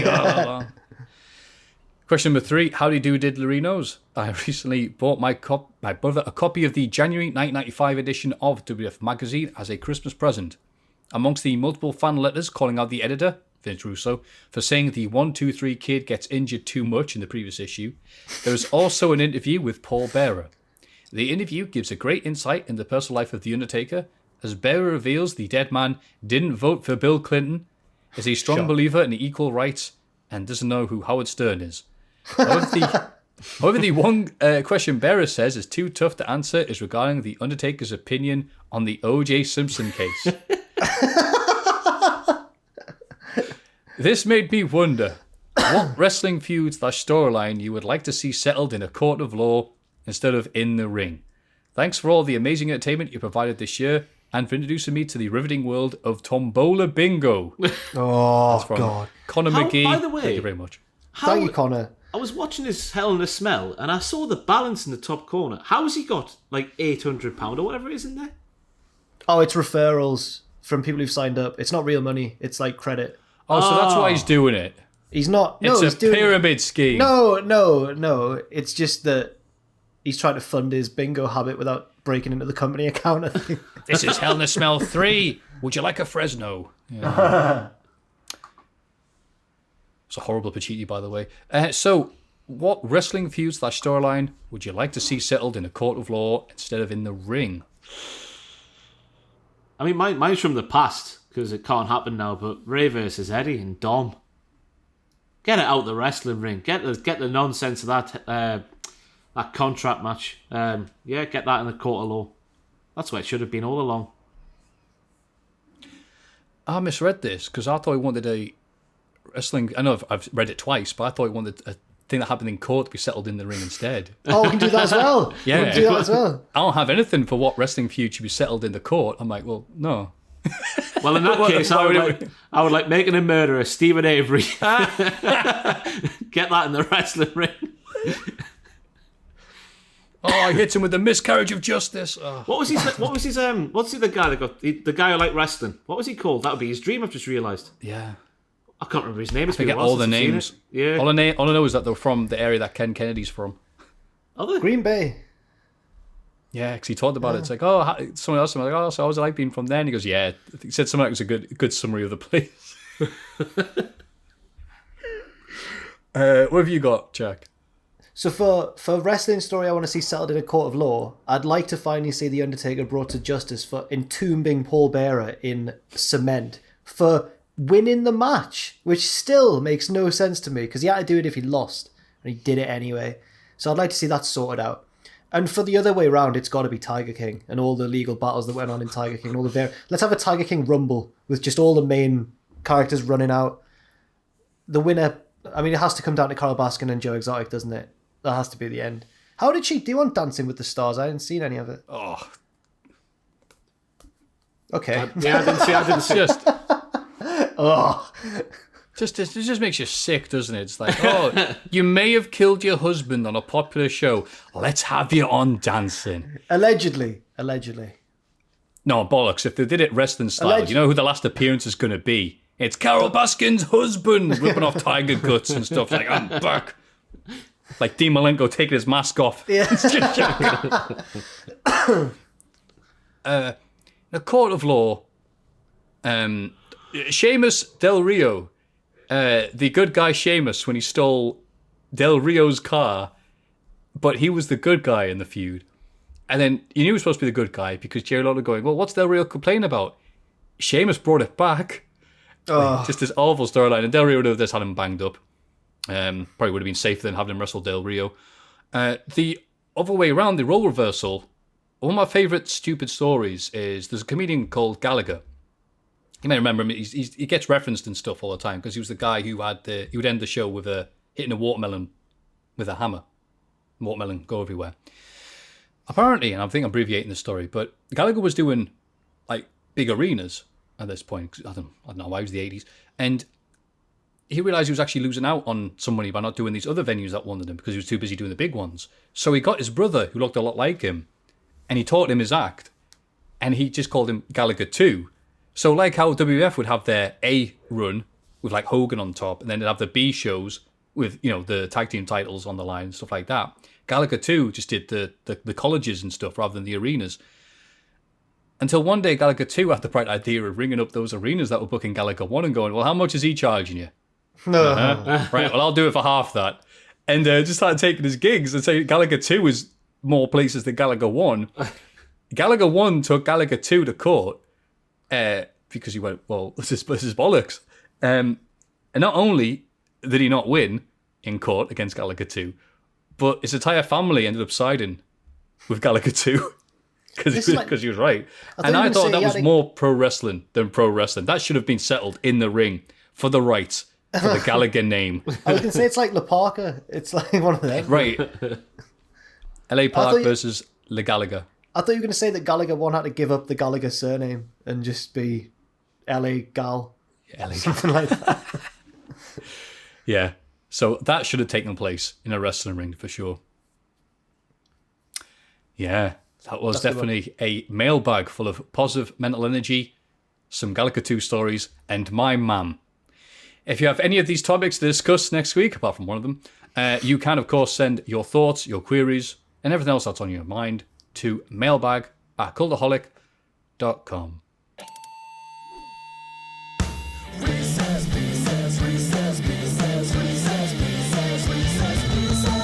And now it's time for the segment So Good They named a sweetie after it, and it ran off with Jack's lass. Reese's Pieces. Wow. Hey lads, with it being Survivor Series time of year and the cliche of the battle for brand supremacy, I've thought of a spin on Reese's Pieces that I hope you guys would like. I'll list some wrestlers below, and you need to choose what WWE brand, NXT included, you associate with them the most. Okay. Interesting bunch of wrestlers on this list, so we'll go as usual. Ross, Jack, Maffew. Fastest thought first, The Rock. SmackDown for me. SmackDown. Watch it on Sky 1 in the year 2000, like me and Tom are doing on the Cultaholic Podcast app. So Cold Steve Austin. Raw. Triple H. SmackDown. Raw. I'll go with Raw. Triple H. What? Just did that one. I'm getting confused actually by some of these questions because they're all like main WWE. Anyway, Undertaker. Wait, what was the one? Why were there two Triple H's? Because I read the same one twice. Right. I was having a thought and then I read the same one twice and I thought I'd say something to cover up the fact I said Triple H twice. Nice. SmackDown for the Undertaker. Yeah, SmackDown for the Undertaker for me. Yeah, I'll say SmackDown for the Undertaker. HBK. Triple H's Raw. friend. I try to do it. Yeah, Raw for me. Raw. John Cena. SmackDown. Ooh. Although I can see why people might think Raw. SmackDown, but it's close. Raw. Brock Lesnar. SmackDown. Oh, yeah, he started off. Yeah, SmackDown. Yeah, SmackDown. Randy Orton. Raw. Oh, he's better than me at that. I'll go for SmackDown because didn't he used to just kill it for SmackDown every Survivor Series? Or one Survivor Series? Yes, because he did that for the 2005. Yes. Where he holds him, he's getting held up by the and then crew. Yes. Have you seen that, Because I did a little video bit, but I forgot the SmackDown crew that hadn't wrestled early on the show, so it wouldn't make mess of the storylines. The crew that comes out to show the support for Randy Orton. Scotty 2 Hotty, the Dicks, I think Paul Burchill's there. It's just like, Randy Black, can you get off us? Just get away from us. Like Pacitti seeing your mate. The New Day. SmackDown. Yeah, I think they had more success on SmackDown. AJ Styles. Oh, okay, that's a good one. Oh, it's the house of SmackDown. AJ, SmackDown. The house that AJ Styles built. Suddenly he's Jimmy from South Park. What a great audience. If I'm not allowed to go for Impact, then I'll go for SmackDown. Yeah. Was he on Raw when he had the feud with Cena? No, I think No, that was SmackDown. He was on The Raw when he had Jericho, wasn't he? At the start. Or wasn't even the brand? There wasn't a brand extension back then, was there? Yeah, I think that was just the same brand. In that case, SmackDown. Kevin Owens. Raw. Raw.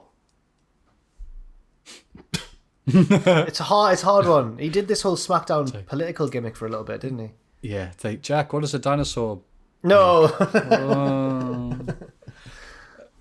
Well, the choices are SmackDown, the never-ending feud with Shane McMahon, or winning the Universal title. So it's hard. It's hard, I know, but I'm going to go with Raw. Finn Balor. Raw. NXT. Yeah, NXT. Oh, well, I'll pick NXT. NXT. Yeah, I forgot we do NXT as well. Roman Reigns. Smack diddly down. SmackDown.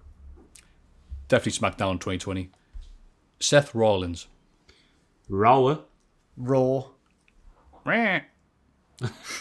Becky Lynch. Ooh. Oh. SmackDown. Yeah, she had both the belts. SmackDown as well. Oh, she was on SmackDown when that was She was going the on. first ever SmackDown Women's Champion, wasn't she? Yeah, but that wasn't. I don't think that was anywhere near the success that she had when she was headlining Mania. Was she on SmackDown then? She was. Yeah, I remember. You remember in the blue SmackDown shirt with the blood. Oh, was it? Yeah, because it was during the Survivor Series, Series stuff. yeah. That's right. In that case, yeah, that's got to be SmackDown. Charlotte Flair. Oh, Raw. Raw. I don't know. NXT. He's done it. Yeah, she wasn't overexposed like she was main roster. I'll say that. Yeah, it's easier. The Miz. Christ, what you pick for him? He gets swapped every single time, didn't he? But I'll go for Raw for his late 17, early 18 run when he was getting cheered over Roman Reigns. Remember those days? Yeah. I'll go for Raw. Was he on Raw when he was the champion? But was there no brand split then? No, the world champion, the WWE champion. It happened on There Raw. was. Yeah, the cash-in happened on Raw, so I associate him with Raw, I think. ECW on Sci-Fi. Ah, I can pick that because that's when he became The Miz, basically. And Rey Mysterio Jr. SmackDown for me, going back to 2002. Yeah. SmackDown. He's in SmackDown 6, isn't he? Yeah, smack diddly down. Thanks for all your great content, and a special shout out to Ross for his video with Tom earlier. Oh, you can get an ego this week, aren't you, mate? It takes a massive effort to be so vulnerable with the world, and you should be tremendously proud of yourself for shining a light on such a difficult topic. Oh, very nice. Oh, good, we've got another Reese's Pieces. I thought that was a bit anticlimactic, to be honest with you. Poor guy. Thank you, Josh from Bandingo, Australia. Greetings, Josh. lads. Thank you, Josh, for all your kind words. Yes, thank you, mate. I thought that was a crap Reese's Pieces, to be honest. Haven't seen all the Reese's Pieces. No, it was a good one. It's just there wasn't was much a words unique for us one. to say. So that was a nice idea. Though. No, okay, you're right. I'm being a bit of a dick there. You guys have come up with great variations on Reese's Pieces, and thank you very much, Josh. Ignore me. What's I'm that talking quote crap. off a football game? It's like, nice idea, shame about the execution. He's just trying to bend that past the 4 pound. Sorry, Josh. All sizzle, nay steak. Haven't seen all the Reese's Pieces, but I don't think this has been done. Ooh. Kiss, Marry, Kill Wrestling Edition. A bloody classic. Here we go. Fingers on the buzzers. Seth Rollins, Roman Reigns, John Moxley. I would kill Rollins, I would kiss Reigns, and I would marry Moxley. I'm exactly the same. Kill Seth. Oh, kind of kill them once, kind of. Marry Roman, because he's head of the table, and kiss John Moxley. Oh, yeah, he's head of the table. Oh, Because you thinking, man. Renee that's seems Tony to be Khan so does. happy, though, all the time. she does. Not after we've barged in, all three of us. Bye! Becky Lynch, Charlotte Flair, Bayley. Oh, dear God. Where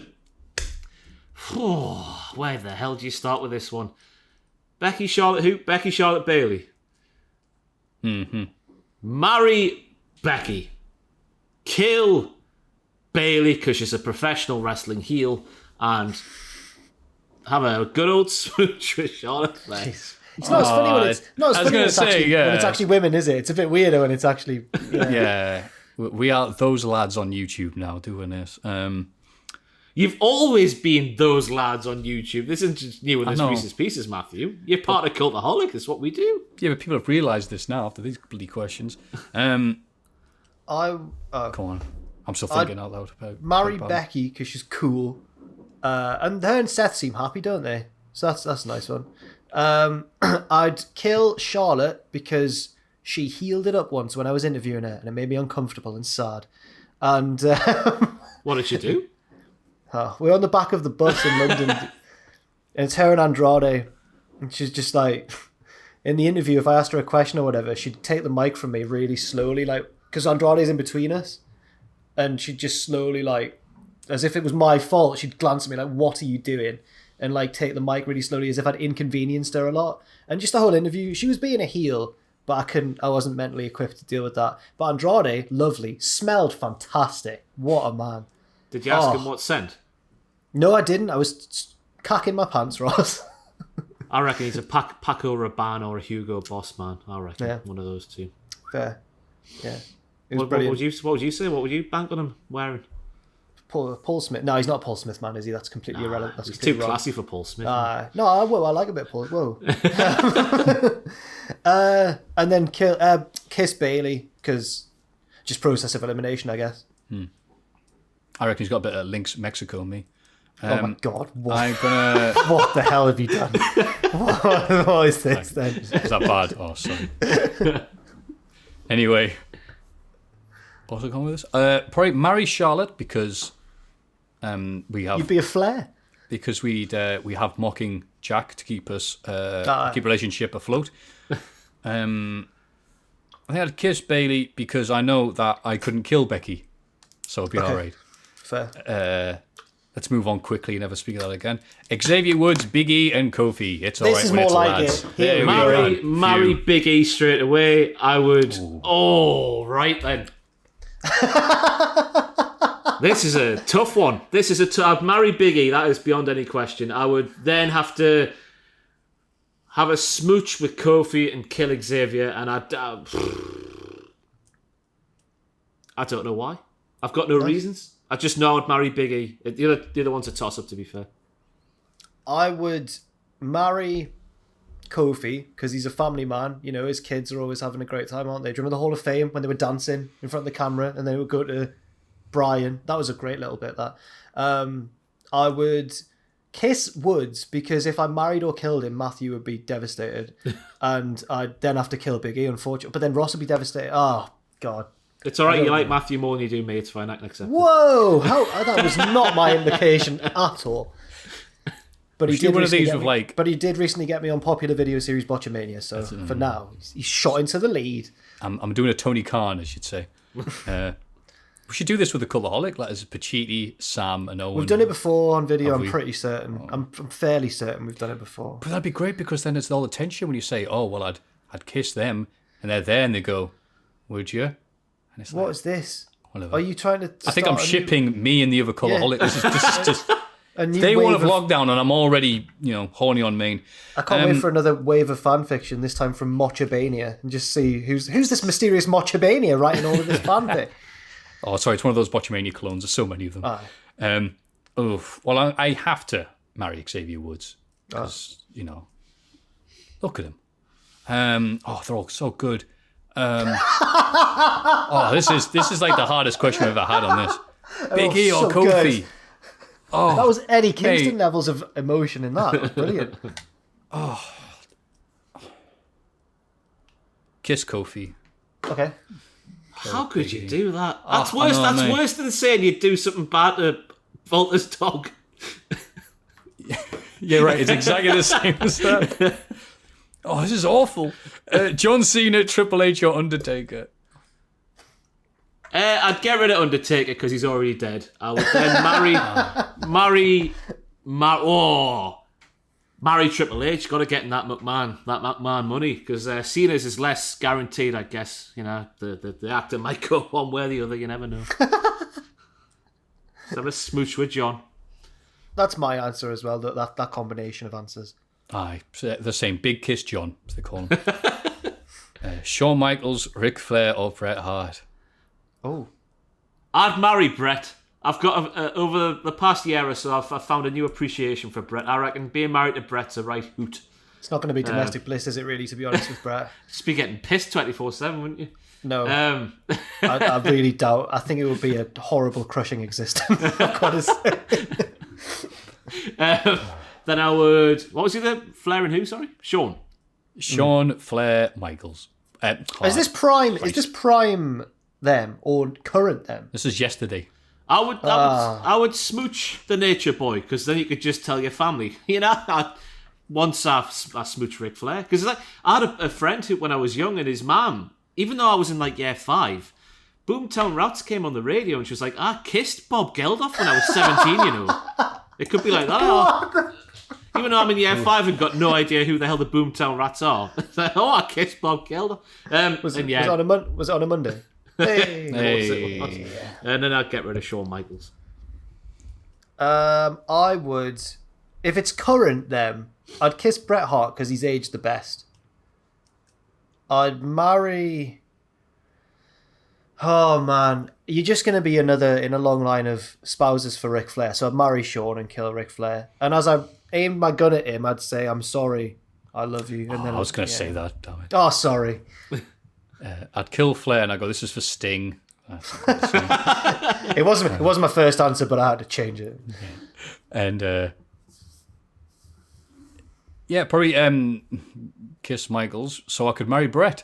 Okay. Because me and Bret would both be able to discuss our favourite topic, which is Bret Hart, all day. I mean, you heard the story that we brought before. Scott Hall was like at Bret Hart's house or his mansion wherever he lives and was like, I'm just going to go use the toilet, Bret. He goes, all right, Chico. And he goes and he's like, there's pictures of Bret in every single room of this house.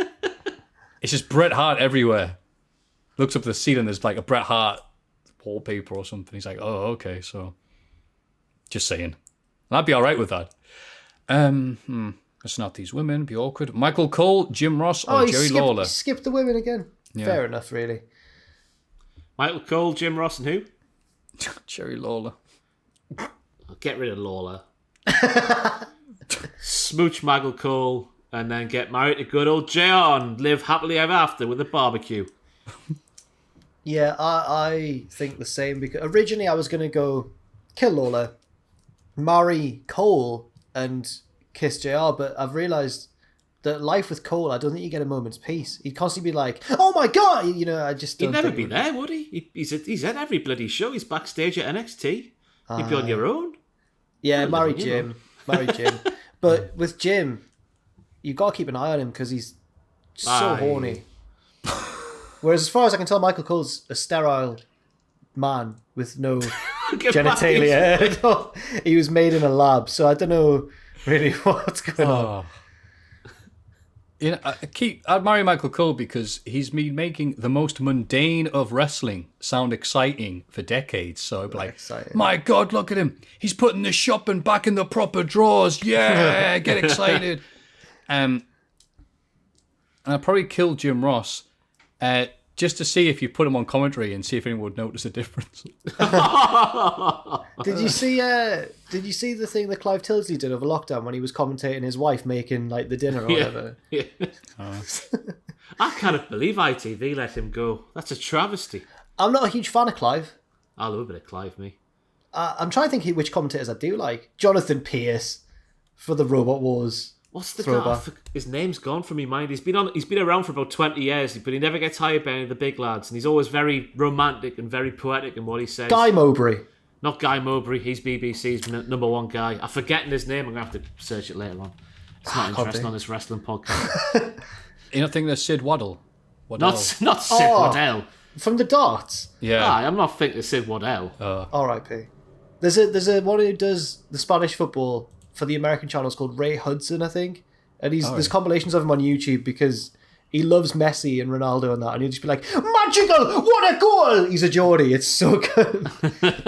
With his wand of a left foot! And then you've got the Michael Cole guy being like, oh, a great pass there into the area, and he just goes, ah! It's just in the background, losing his mind. It's so good.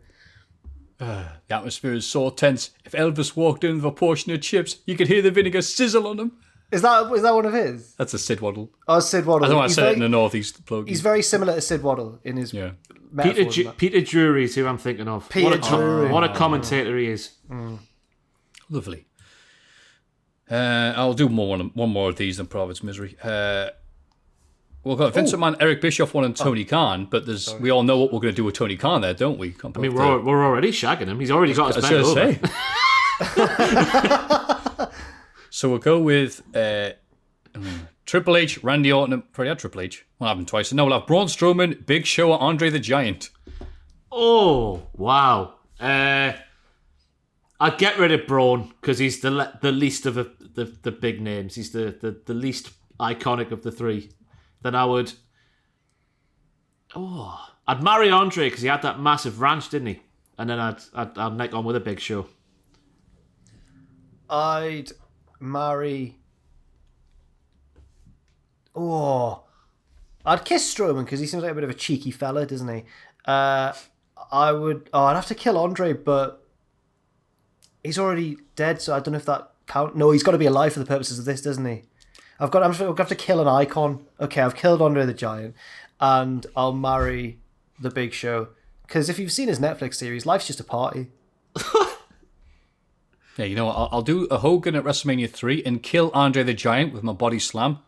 And his heart will stop seconds later, according to him. Yeah, marry Big Show. Because what a fun-loving dude he does. I mean, we all saw the Big Show. Hello, I'm Elton John. Yeah, classic stuff. And They've cancelled season 2. There's not going to be a season 2. So he can't go, goodbye, I'm Elton John. And then you probably kiss Braun on his big baldy head. Thanks for playing, lads. Keep up the fantastic work. Love you, bye, Jade Ferrier. Love you, very bye. much, Jade. We were all doing so well with our mental health and being positive until that Reese's Pieces. Thank you very much. Now about to kill and our idols, we're doing great. But we hope you can do great as well by sending us your delicious Reese's Pieces by sending them straight to mailbag@cultaholic.com. It's Cultaholics. Big question. It is the day of the fireworks, so... The day of the fireworks. For it is the day of the fireworks. Yeah, just in case you're listening, you can hear some explosion noise in the background. It is the 5th of November, so there are fireworks happening just outside me flat. You there, boy, yes, you. What day is it? Why, it is fireworks day. Fireworks day, I didn't sleep through it. Oh, the spirits. Anyway, wow, what a big podcast. What do you call the opposite of a female knife? Female knife? A female knife? Male knife. Guy Fawkes. Right, anyway, I'm going to cry. I don't know what I've done. I just came up with it there, by the way. The fireworks sound like applause for Jack's joke. Yay, Guy Fawkes, we get it. It's a massive fall from grace after that bag story a couple of weeks ago, isn't it? Never mind. Bag story. The bag story that I swindled you and Pacitti with. Rizzle-razzled you all over the shop. Oh, that one. I thought you meant the one about, we discussed the first time we discovered... Oh, no, not that story, no. First time we discovered what? We told stories, all of us, this last week, yeah. About the week before, about our earliest sexual... when he got horrified by the concept of ejaculation. Yeah. And then he had a panic attack. Maffew thought he'd broken his dick. And Pacitti used a vibrating massage chair or something. I used a dramatic pause there between vibrating and massage chair. That's good. But it's mostly because I was remembering Pacitti. I don't care about your experience, whatever I said. My takeaway. Just swear right My takeaway. No way. My thing was Pacitti learned the wonders of the human body by watching a video pushed in by his teachers about a robot who was horny. Yes, we did mention that last week. Sorry, yeah, we did. Yeah. That's the big question. What's the horniest robot you've ever encountered? Mine's Hi, Matilda I'm Deep from Robot Blue. Wars. You may remember me from such chess matches as Kasparov 1 and Kasparov 2, and I'm here to tell you about the wonders of the penis. Oh, it's fantastic, mate. Had no effect on young Pachidi whatsoever. If you don't believe us, please check out Hell in a Smell 3, 24 Hours of Poo. Anyway, the big question, kicking and screaming, is what is going to be the best match at AEW Full Gear this Saturday? On Fight.tv. I haven't checked, but last time it was cheaper on that than it was any other way. Tell you what, Tony's already paid us. You don't need to plug it this week. There's a lot of options, isn't there, this time, for what the best match is going to be? There absolutely is, Jack. Would you like me to read them to you? All the matches that are announced according to our friends at Wikipedia. Yeah.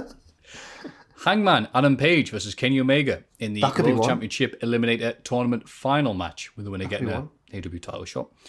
Cody Rhodes taking on Darby Allin for the AEW TNT title. Yeah. Are we going to do the noises again? We often do the noises when you've gone through them. All right, start again. We'll have to do the noises. Page versus Omega. Oh my God, yeah. Cody Rhodes versus Darby Allin. FTR versus the Young Bucks. Oh, fuck, yeah. People are listening to this who live with their parents. It's going to be absolutely appalling. I'm more concerned about my neighbours. There's lots of banging going on. Says, yeah, there's fireworks too. John Moxley versus Eddie Kingston. I quit. Oh, yeah. How do I join in with this? I can't live up to this. Proper gritty. Whoa. Yeah, that could be one. I'll just say that. That could be one, yeah. Stroke your legs like Vic Reeves. Matt Hardy versus Sammy Guevara in the Elite Deletion. No. Stop. Hikaru Shida versus Nyla Rose. Get out. I'm not a big fan of Shida, sadly. Yeah. Jericho versus MJF. Yeah. Orange Cassidy versus John Silver. No. And Serena Deeb versus Allysin Kay. That's an intriguing one, like. That wasn't so much a noise, it was just a sentence, but it is intriguing. What do you think, Maffew? Kick us off. Which one? The one I'm looking forward to the most, just because the investment I've had in him over the years and loving his work and the fact that he's going to kill us, if I don't say it, it has to be Eddie Kingston versus John Moxley, with Eddie Kingston winning. Ooh. It's the only way I say it can. John Moxley's had the title, he's did a good job, he's had it for long enough. He's got to push it to someone else. Why not Eddie? I mean, I agree, and we know that Ross does already, but I can't see it, you know. I just don't think they would. I want him to with all my heart, but I don't know. Just hit my ankle on the table and I've had to no-sell it. That really hurt. Oh, it's shocking that, isn't it? It was right on the little bone of the ankle, the little lump. Let's all stare at Jack. No, I'm alright. Fireworks. I can hear them too. Went very Harry Potter there. Ron! Ross, your thoughts on that match? Yes, Eddie versus John is the one I'm most invested in. Just under that is Kenny versus Adam, to give him his first name. But I think the match of the night will be the tag team match. I think, just going off the precedent set by AEW so far in tag team wrestling. I mean, will it be the best one of the year so far? If it is, we're in for a bloody treat. But yeah, I think that'll be the match of the night will be the tag team match. That's a good thing you've just brought up then. What so far without this dream match of all matches going to happen? What is the tag match? Oh wait, no, it's the Young Bucks versus Omega Page, isn't it? Silly. Aye, that's the one. That was a very silly segue, wasn't it? It's all right. Yes, it was. But Jack, what do you think is going to be the best match out of all the ones we've just brought up then? Well, happily, for the thumbnail purposes, I've actually got a different one to the other two that you've said, so that's wonderful. I'm going to go for... I was going to go for the one that Ross went for, the tag match, or the one you went for, but I feel like specifically in the tag match, there's a chance that they could try and do too much, try and be too clever, when they should really just go out and have a banger of a match. So on the slim chance that they kind of mess it up by trying to do too much, I'm going to go for Hangman and Omega. The build-up's been brilliant. I don't think we mentioned the video package with Cinderella's Don't Know What You've Got Till It's Gone on this week's Dynamite, but that was... I was weeping watching it like a baby. No, it was just very, very funny, but good as well. And I just think it'll be really, really good.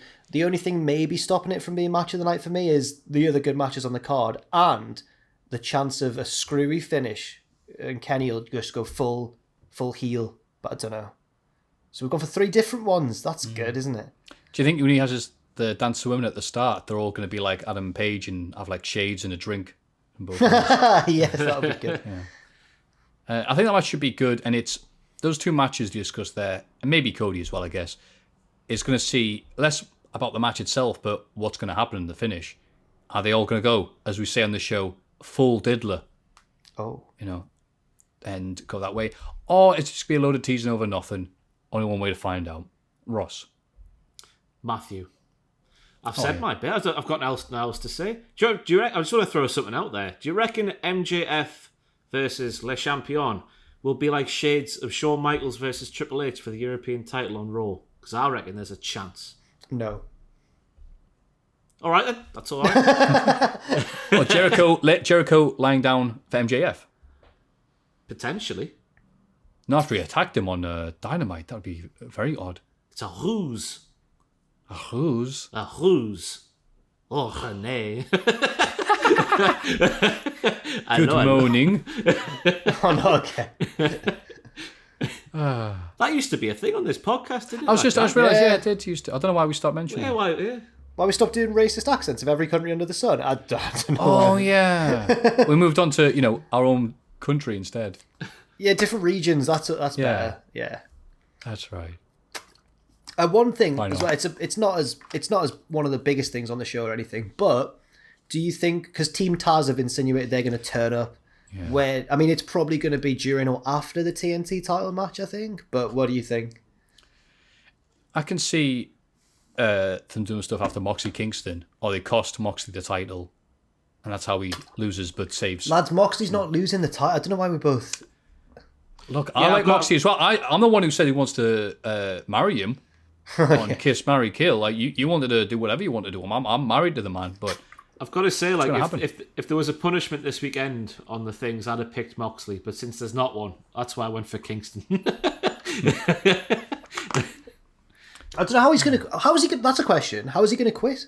How is the loser of this match gonna quit? Because it's Moxley and Kingston. They don't quit. Brian Cage will hit him with a bottle of pre-workout when the referee's not looking. Which one of them? The butcher will get a knife and just go.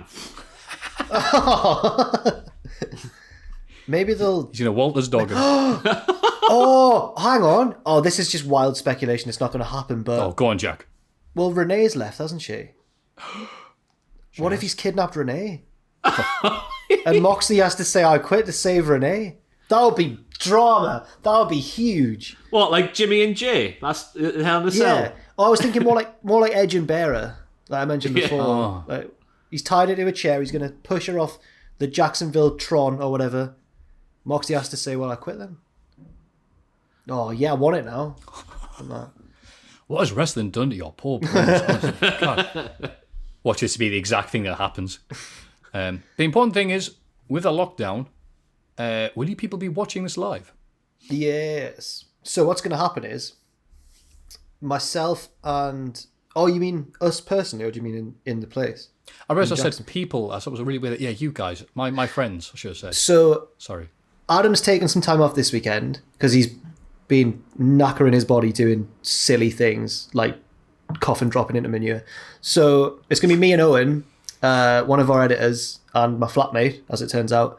And he does Twitch streams with me every Wednesday from 6. So a few people might be familiar with him, but we're going to be doing a stream on YouTube for the show on Saturday night. Don't know yet whether it's going to start at the pre-show or the main show, but we'll work it out and we'll get all the info posted about so everyone knows when to join us. I think it's youtube.com/cultaholic/live. Does that sound right?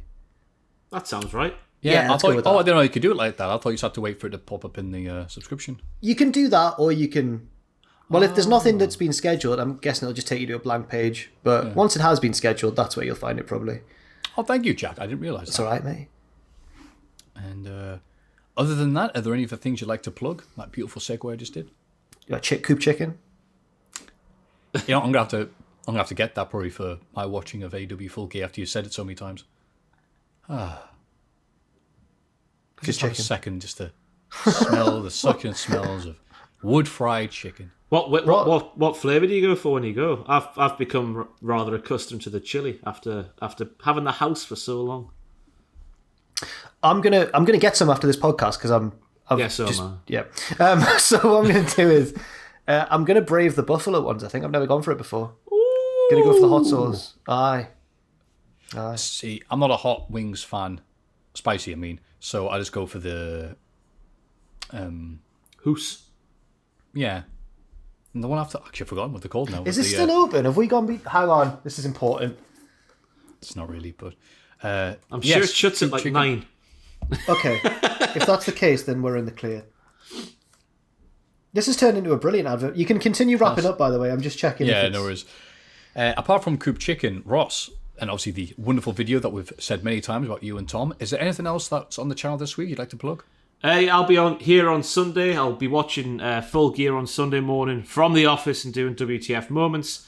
And then, fingers crossed, I'm not going to jinx it. Straight to Hell's with Rocky Romero, and then Gallows and Anderson will go live on Monday and Wednesday respectively, although I am filming those tomorrow, so just in case something goes wrong, they might not happen as well. But they are scheduled and booked in, so Monday and Wednesday for them. I need to shout out a guy called Paul Brailsford just before I go, who sent me a 12-minute video. I've got his name written on my arm just in case I forget. He sent me a 12-minute video just saying how that video was nice, and he said some nice things. So that's the only email I've opened in my email box so far. So Paul Brailsford. I think it was Macedonia he lives in, but he's from Liverpool, and he's stuck there. With a terrible tale. Had you not met him? Or you weren't coming to WCPW shows by this point? No, I stopped. Oh, he's Scouse lad.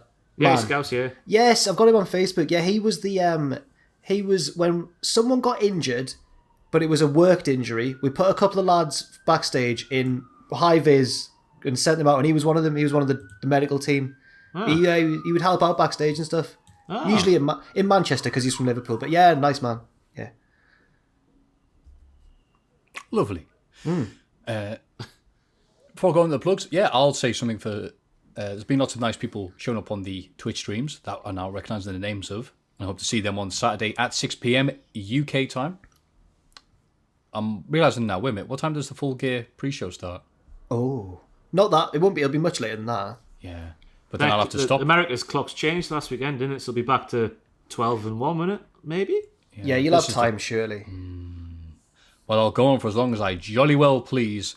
No, I won't. So you don't want to conflict. You can't mix the streams if Ghostbusters taught us anything. But I'd like to shout out to Matt McKnight, one of the loyal Cultaholic cool people who is on Twitter at the minute. He's been saying very positive things. He used to be somebody who's delving headfirst into the pool of PMA by keeping himself motivated and happy, doing wonderful illustrations, and has been a general happy person. So I thought I'd say something. Because there's so many cool people and fans. It sounds like I'm saying it because I'm being paid to say it or something, like I'm a crazy person. But no, there are a lot of really cool people who watch these things. Yeah. They re-message you and say how you're doing and stuff like that. So shout outs to him. And obviously Stephen Scodes, but he knows we all love him because he's everywhere. Steven. Yeah. Big Apart from that, Steve. yeah. And Apart from lads, that, happy 3-year Cultaholic anniversary as well. is it really? Today, aye. It is, yeah. None of us realised. Great. Yeah, you can tell we're planned for this because we haven't got one thing at the very end of this podcast. So I mean, it's been a year since that bloody party popper thing. Oh, wow, I thought that was was Christmas. that a year? Was that Christmas? I thought it was for the birthday. No, I it was beg for your the. pardon. Yeah, it was for the anniversary though. Wow, it's been a year. Wow. Been a whole year since that. This year's flown by. Oh, God. But also, it's felt very slow at the same time. Yeah, it's a bizarre year. And we thank you for joining us for this podcast. We're going to carry on because what else have we got to do? It's lockdown, baby. So from myself, Maffew. Again, 6 p.m. Saturdays, see me playing again. It won't be Hades. I'll get the Sonic Randomizer game out, where it changes games every time you collect a ring. Get that played and enjoyable. Myself, Jack the Jobber. Thank you. Ross on Wrestling. Together we are some of the niceness of Cultaholic. You are the rest of us of Cultaholic.